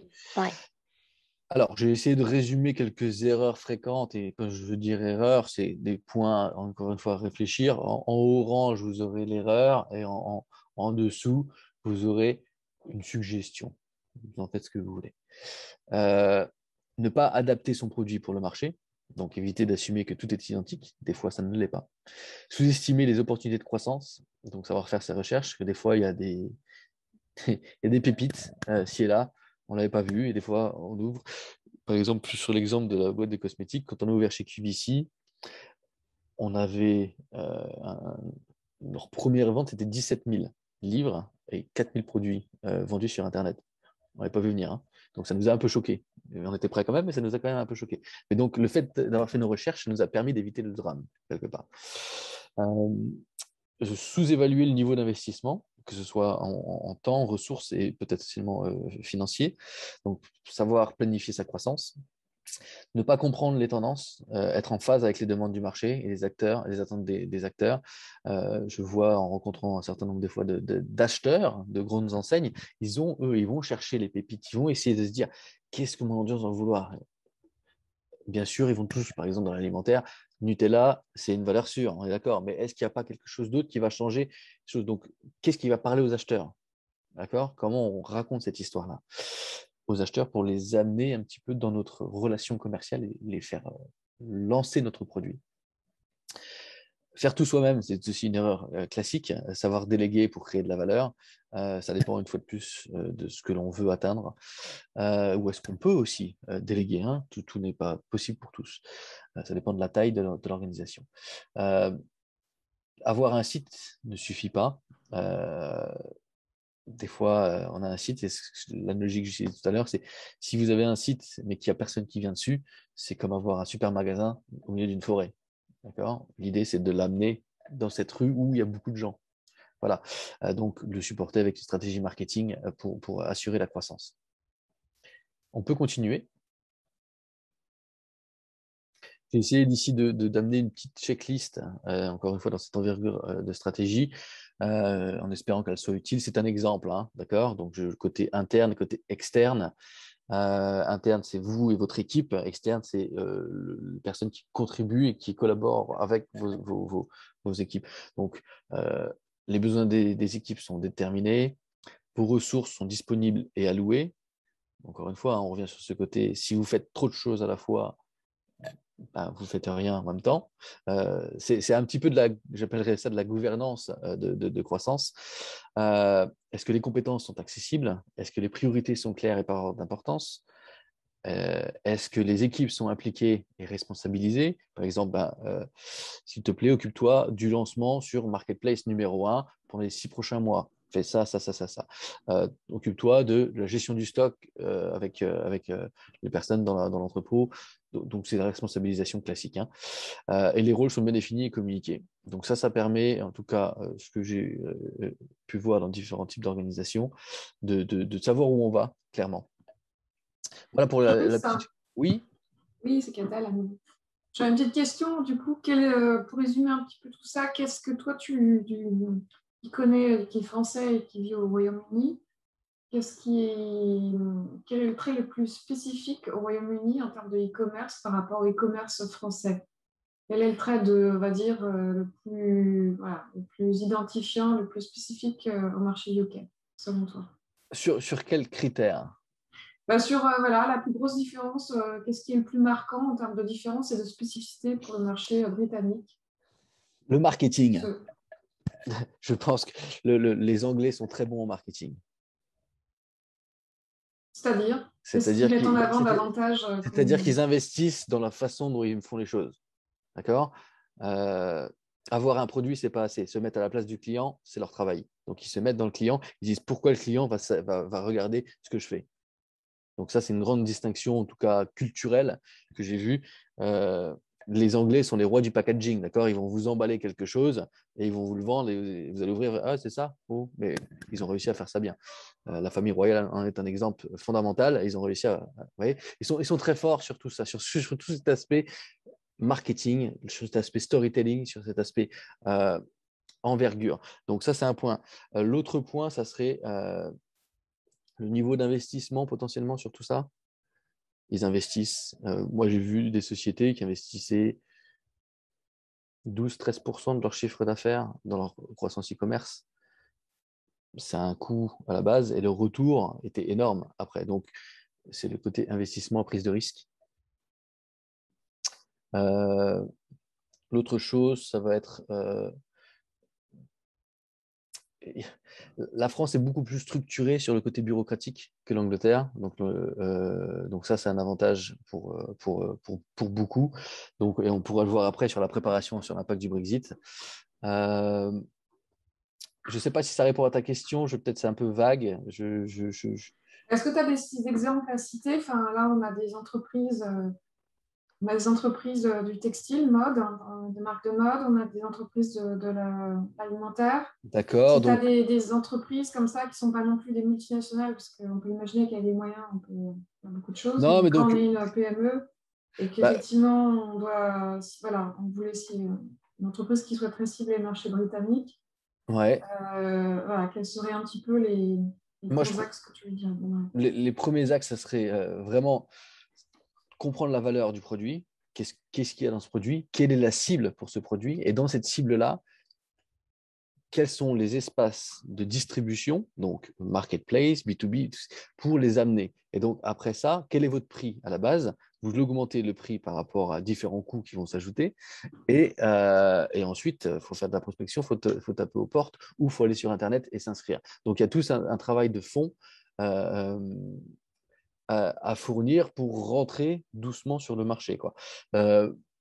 J'ai pas j'ai vu des gros succès, j'ai vu aussi des échecs. La grande différence, c'est la préparation, c'est le planning en fait. Ça s'invente pas. Le marché est très dynamique. Les Anglais aiment bien qu'il y ait un travail de fond de fait. Donc, c'est une préparation de fond. Après, il y a des quick wins, on va dire. Vous pouvez très bien vous lancer sur Zalando, sur du textile et avoir sa boutique. C'est une première étape. Après, la deuxième étape, ça va être de combien on investit pour faire en sorte que Zalando crée du chiffre. Par exemple, si vous prenez des groupes de mode, bah, ils vont travailler avec Zalando et Zalando va les déployer très rapidement sur plusieurs pays.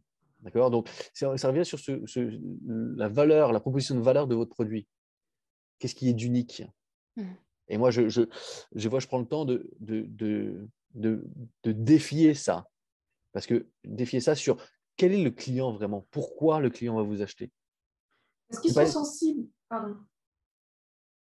Ah, je crois qu'on Vas-y, Catel. Oui, excuse-moi. Est-ce qu'ils sont sensibles au Made in France? Tout à l'heure, on parlait du Made in Britain, mais est-ce qu'ils sont par ailleurs sensibles au Made in France? Et sur quelle typologie de produits pourraient être plus sensibles? C'est certain qu'il y aura une typologie de produits qui vont le faire. Par exemple, bien entendu, l'alimentaire. Hein, on ne peut pas le nier. Le design aussi, le savoir-faire, le luxe. Il y a un petit peu je ne sais quoi, oui, cette expression. Et ça revient sur ce storytelling. Moi, je ne peux pas donner un conseil, j'ai envie de dire, comme ça. Il faut vraiment, je vais dans le DNA d'une entreprise. D'accord? Qu'est-ce qui les rend uniques? Et c'est ça qu'on va travailler pour les rendre uniques à travers leur distribution, leur stratégie de distribution. Donc, ils sont très sensibles à tout ce qui va être de qualité et à partir du moment qu'il y a une adaptation culturelle de leurs choses. Si vous dites bonjour, je suis le leader en France de ça, ça ne va pas marcher. Il ne faut pas arriver avec les gros sabots, je suis français, ça va marcher en gros. C'est l'opposé, quoi. Il faut dire c'est génial ce que vous faites en Angleterre, nous on vient de ça, on a cette qualité-là, on a cette crédibilité-là, il faut développer cette crédibilité-là.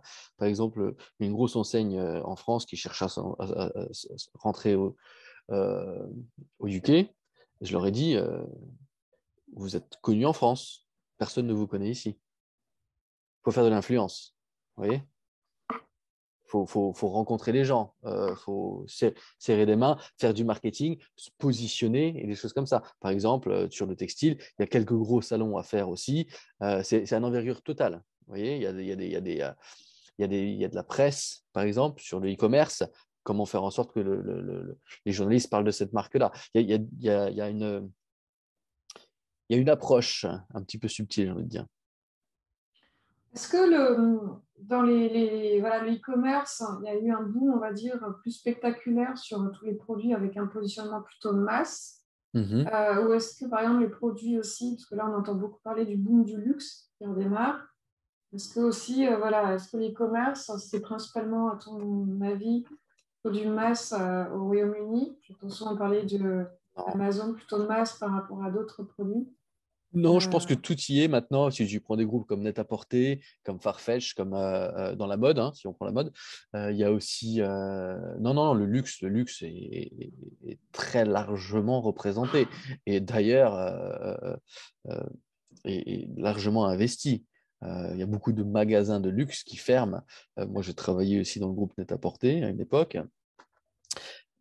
Chanel avait lancé c'est des grandes marques, donc on est d'accord, mais avait lancé une collection spécifique pour Net-à-Porter avec 35 pièces qui sont parties en 7 minutes.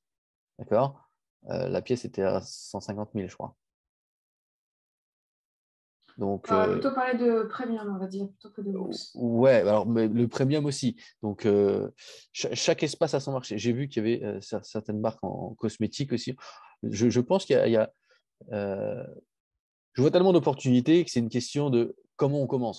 C'est plus ça. Faire des choix. Voilà, faire des choix. Parce qu'il y en a beaucoup. Et je reviens sur quelles capacités nous avons, quels sont les quick wins qui nous permettraient de dire ça, c'est pas mal. Ça, je suis propriétaire de ma lignée de croissance. C'est important de garder ça en tête. Qu'est-ce qui est faisable?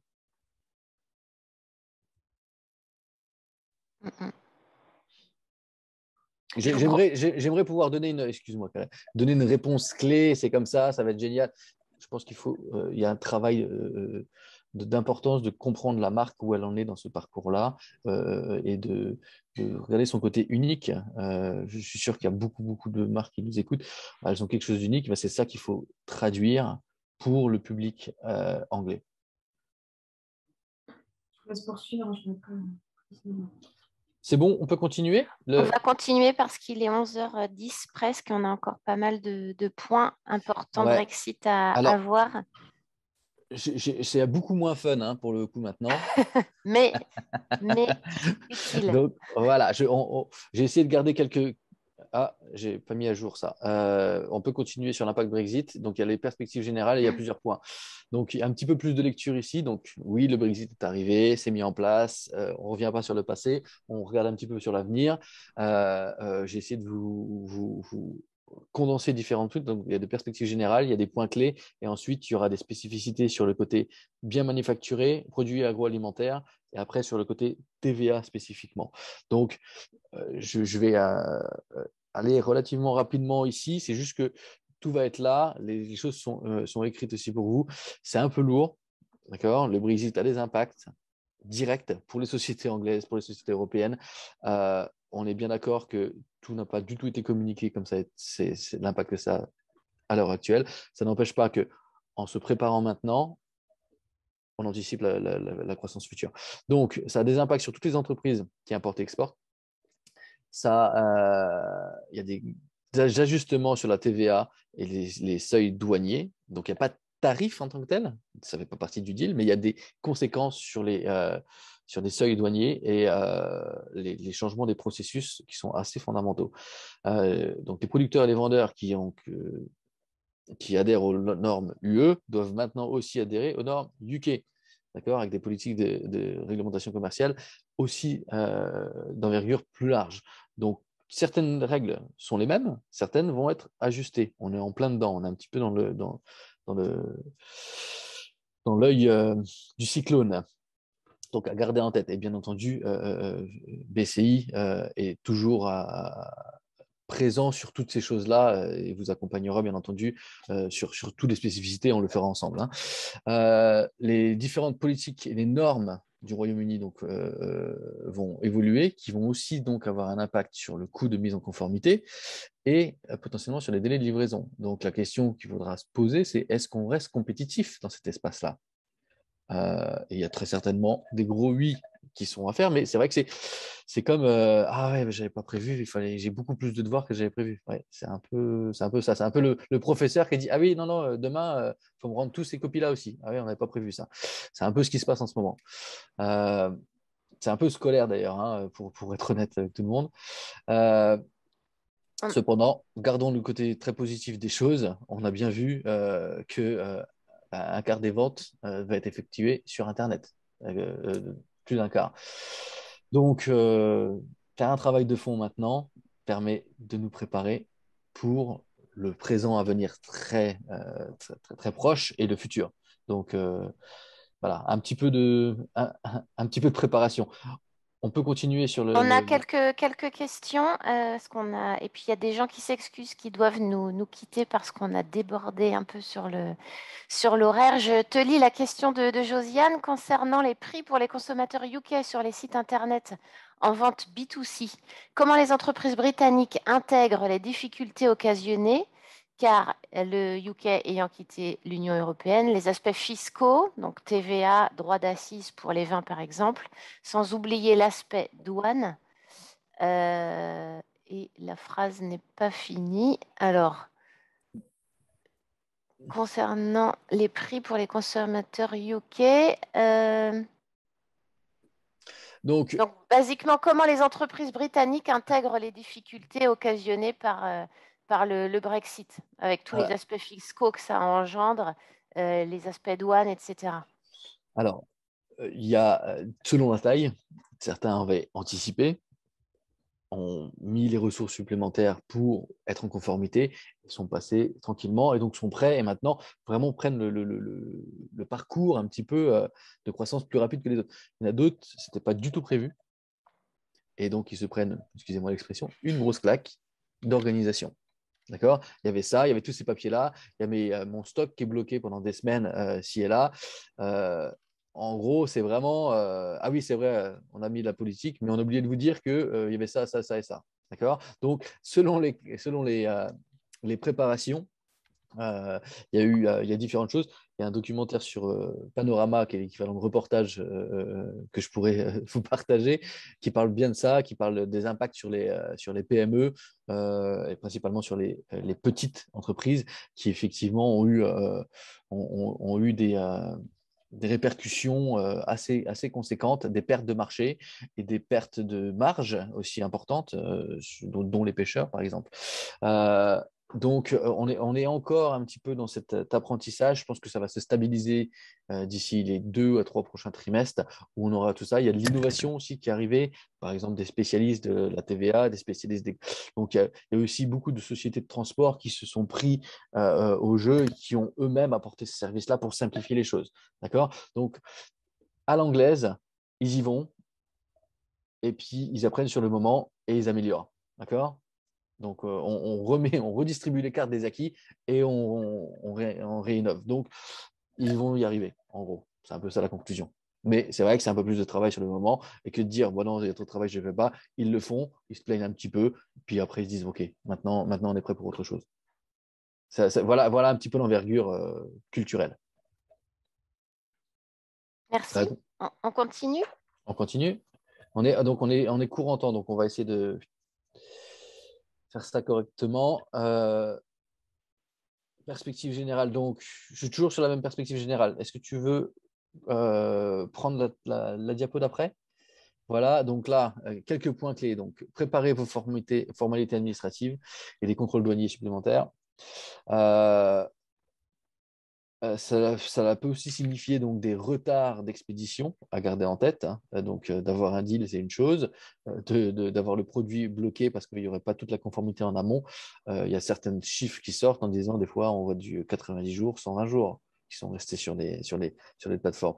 Là, en ce moment, je ne vous parle même pas du problème des chauffeurs en Angleterre. Il y a certains gros cargos qui doivent livrer en Europe et prendre des petits cargos pour aller en Angleterre parce que les ports sont remplis.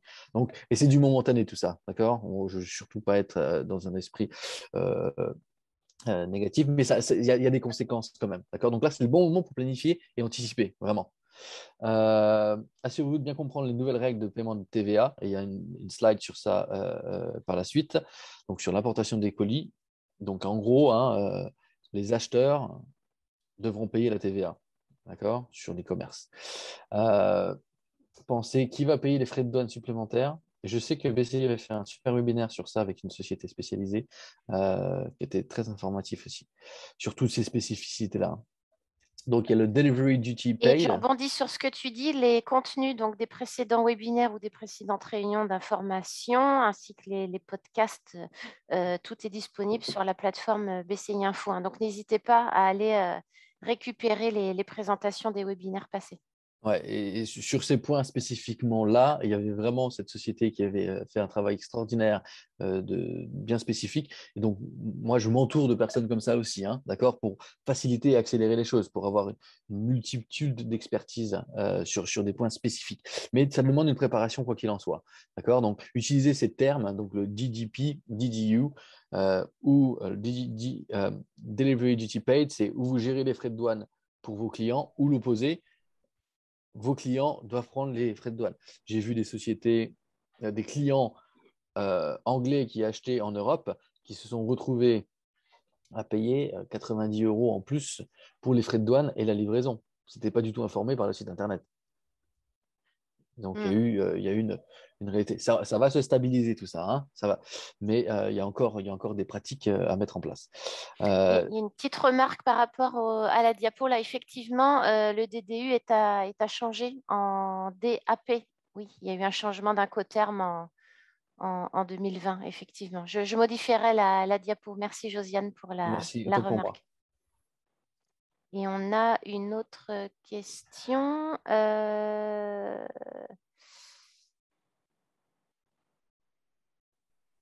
Ah oui, c'est pas une question. Oui, oui, effectivement, et ça, j'allais le dire. C'est ma collègue Pascal, elle a un CCI Morbihan qui rebondit sur ce qu'on disait par rapport à tous ces appuis dont vous pourriez avoir besoin pour les parties réglementaires, douane, etc. Il y a mes collègues en CCI territoriale partout en Bretagne qui sont à votre disposition pour répondre à vos questions là-dessus. Vous avez les coordonnées de tout le monde à la fin de cette présentation.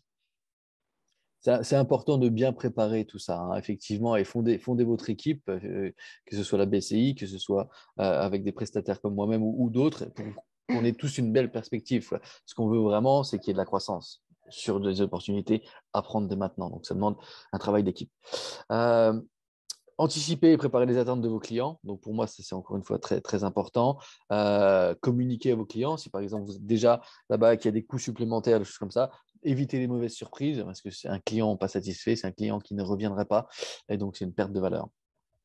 L'aspect logistique aussi, donc savoir bien s'entourer avec un partenaire clé, soit qui vous prenne différents niveaux de service ou de complexité et qui s'en occupe à vos côtés, ou vous ayez vous-même déjà votre envergure interne où vous pouvez gérer la plupart des choses. Donc, mais l'aspect logistique est vraiment clé et il y a des frais qui se sont augmentés sur cet aspect-là, c'est indéniable. Donc, un petit focus sur la TVA. Donc, le UK a bien modifié les règles de TVA sur l'importation des produits e-commerce au Royaume-Uni. Les importations de marchandises donc, qui sont inférieures à 157 €, donc 135 livres, sont soumises à la TVA en ligne à l'importation. Donc, sont en ligne au lieu de l'importation. Donc, ils ont vraiment changé la dynamique ici. Donc, les clients vont devoir payer la TVA avec des seuils. D'accord et donc, ça doit être facturé aux consommateurs britanniques, ce qui n'était pas du tout le cas parce qu'il n'y avait pas toutes ces choses-là avant avec le marché unique. Donc, vous devez payer la TVA à l'importation sur les colis que vous vendez des acheteurs britanniques si vous êtes basé en dehors du Royaume-Uni et vendez des produits envoyés par colis d'une valeur de 135 livres. D'accord ? Alors, c'est pour ça que je reviens sur le conseil que je donnais initialement, créer une succursale. Créer une succursale, faites comme si vous étiez une entreprise anglaise de A à Z. Comme ça, vous êtes une entreprise anglaise, vous avez toutes les conformités locales comme une entreprise anglaise. Et vous avez soit un représentant, soit où vous montez une équipe, mais ça facilite en fait tout ça. Et peut-être, et beaucoup de sociétés d'entreposage, par exemple, si vous faites du produit, vous mettez votre stock là-bas en gestion. Alors, ça fait un petit coût en plus, effectivement, mais toutes ces choses-là s'ajoutent Absorbés dans la croissance potentielle qu'on va mettre en avant. D'où l'importance de garder bien ces marges avec toutes ces lignes-là. Et des entreprises il y a beaucoup de produits, par exemple, qui vont peut-être arrêter. Donc, il y a des sociétés qui vont dire, tu sais quoi, c'est trop compliqué pour moi, je n'y vais pas. Ce qui ouvre en fait des portes pour d'autres. Ça redynamise les cartes, vraiment. Donc, HMRC, donc un petit peu les impôts, hein, les taxman, comme on dit, et les marketplaces, ils commencent vraiment à se structurer autour de ça. Donc, les marketplaces, les Amazon, des choses comme ça. Donc, et ils disent que lorsque ces biens sont vendus par une marketplace, la marketplace sera redevable de la TVA. D'accord? Donc, ils collectent la TVA et après, la marketplace a la relation commerciale avec le vendeur. Il faut voir les conditions spécifiques à ça. C'est très rare que les marketplaces, dont Amazon, vont payer la TVA à la place de leurs marchands. On est bien d'accord. D'accord, ils sont optimisés sur tout ça. Mais ils la collectent et ils la reversent à HMRC. D'accord, plus que HMRC ait des relations avec tous les vendeurs. Vous voyez, donc elle devient cette plateforme de collecte de TVA. Et donc, ce sont des nouvelles régulations structurelles, hein, toutes ces choses-là. Et l'Europe y regarde aussi, hein, très fortement en ce moment. Encore une fois, je ne suis pas un professionnel de la TVA, je ne suis pas un professionnel de l'imposition et de la fiscalité, mais je travaille avec des professionnels qui font ça. Donc, les modifications apportées à la TVA aux frais de douane signifient que vous devrez évaluer les coûts supplémentaires. D'accord? Est-ce que c'est pour vous ou est-ce que c'est pour vos clients? Ou est-ce que c'est un modèle hybride? Vous prenez certains coûts et vous les reversez sur le client, donc sur le côté stratégie de prix. D'accord? Il y a une remarque d'une de nos participantes pour qui ça semble très compliqué, sur quoi tu viens de parler là au niveau TVA, et elle demande s'il faut avoir un comptable en Angleterre. Oui. Alors, idéalement, oui, ou un comptable en France qui connaît les réglementations en France. Par exemple, il y a une société avec qui je travaille sur des gros groupes qui s'appelle Avalara, et il y en a d'autres. Hein. Ils ont carrément un e-commerce où on fait beaucoup de transactions. Ils mettent un moteur qui collecte la TVA et la reverse. Tout est fait automatisé. D'accord? Pour une petite structure, un bon comptable qui connaît un petit peu les régulations et qui est donc sous votre direction en disant attention, qu'est-ce qui se passe en Angleterre? Et donc, une fois de plus, BCI, Joris et l'équipe va permettre à ce comptable-là d'être bien à jour. Donc, oui, il faut un comptable. Mais le bon comptable, pas un comptable qui prend des réglementations de 2019. Vous voyez, gros décalage des fois. Autre point, les B2B, les B2B, donc par exemple, si vous êtes une B2B, vous allez avoir une facturation, un numéro de TVA, et bien là, ils ne vous factureront pas la TVA. D'accord? Parce que vous êtes une société, vous êtes enregistré en Angleterre, vous avez un numéro de TVA, vous gérez vous-même votre TVA. D'accord? Donc oui, il y a de la complexité et je m'en excuse, je ne l'ai pas créé. J'essaie juste d'être un messager. La complexité, elle est simplifiée une fois qu'on est bien entouré. D'accord? Et que c'est un petit début, une fois qu'on l'a, après c'est bon et on planifie. C'est ce que les Anglais font en ce moment, très fortement.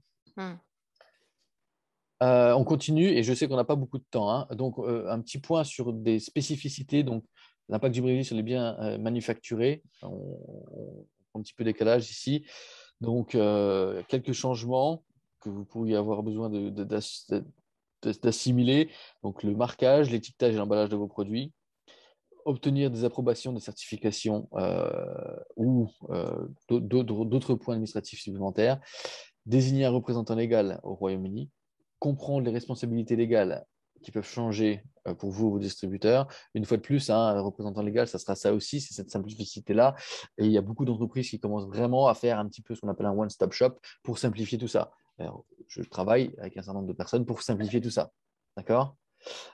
Pour que ce soit clair et simple selon le contexte de l'entreprise. On continue sur les biens, cette fois-ci des produits alimentaires. Donc, si vous vendez des produits alimentaires, vérifiez les exigences relatives à l'exportation des denrées alimentaires. Je présume que tout le monde fait ça, c'est votre quotidien. Je réaffirme que certains ajustements réglementaires sont en train d'évoluer. Certains le sont déjà.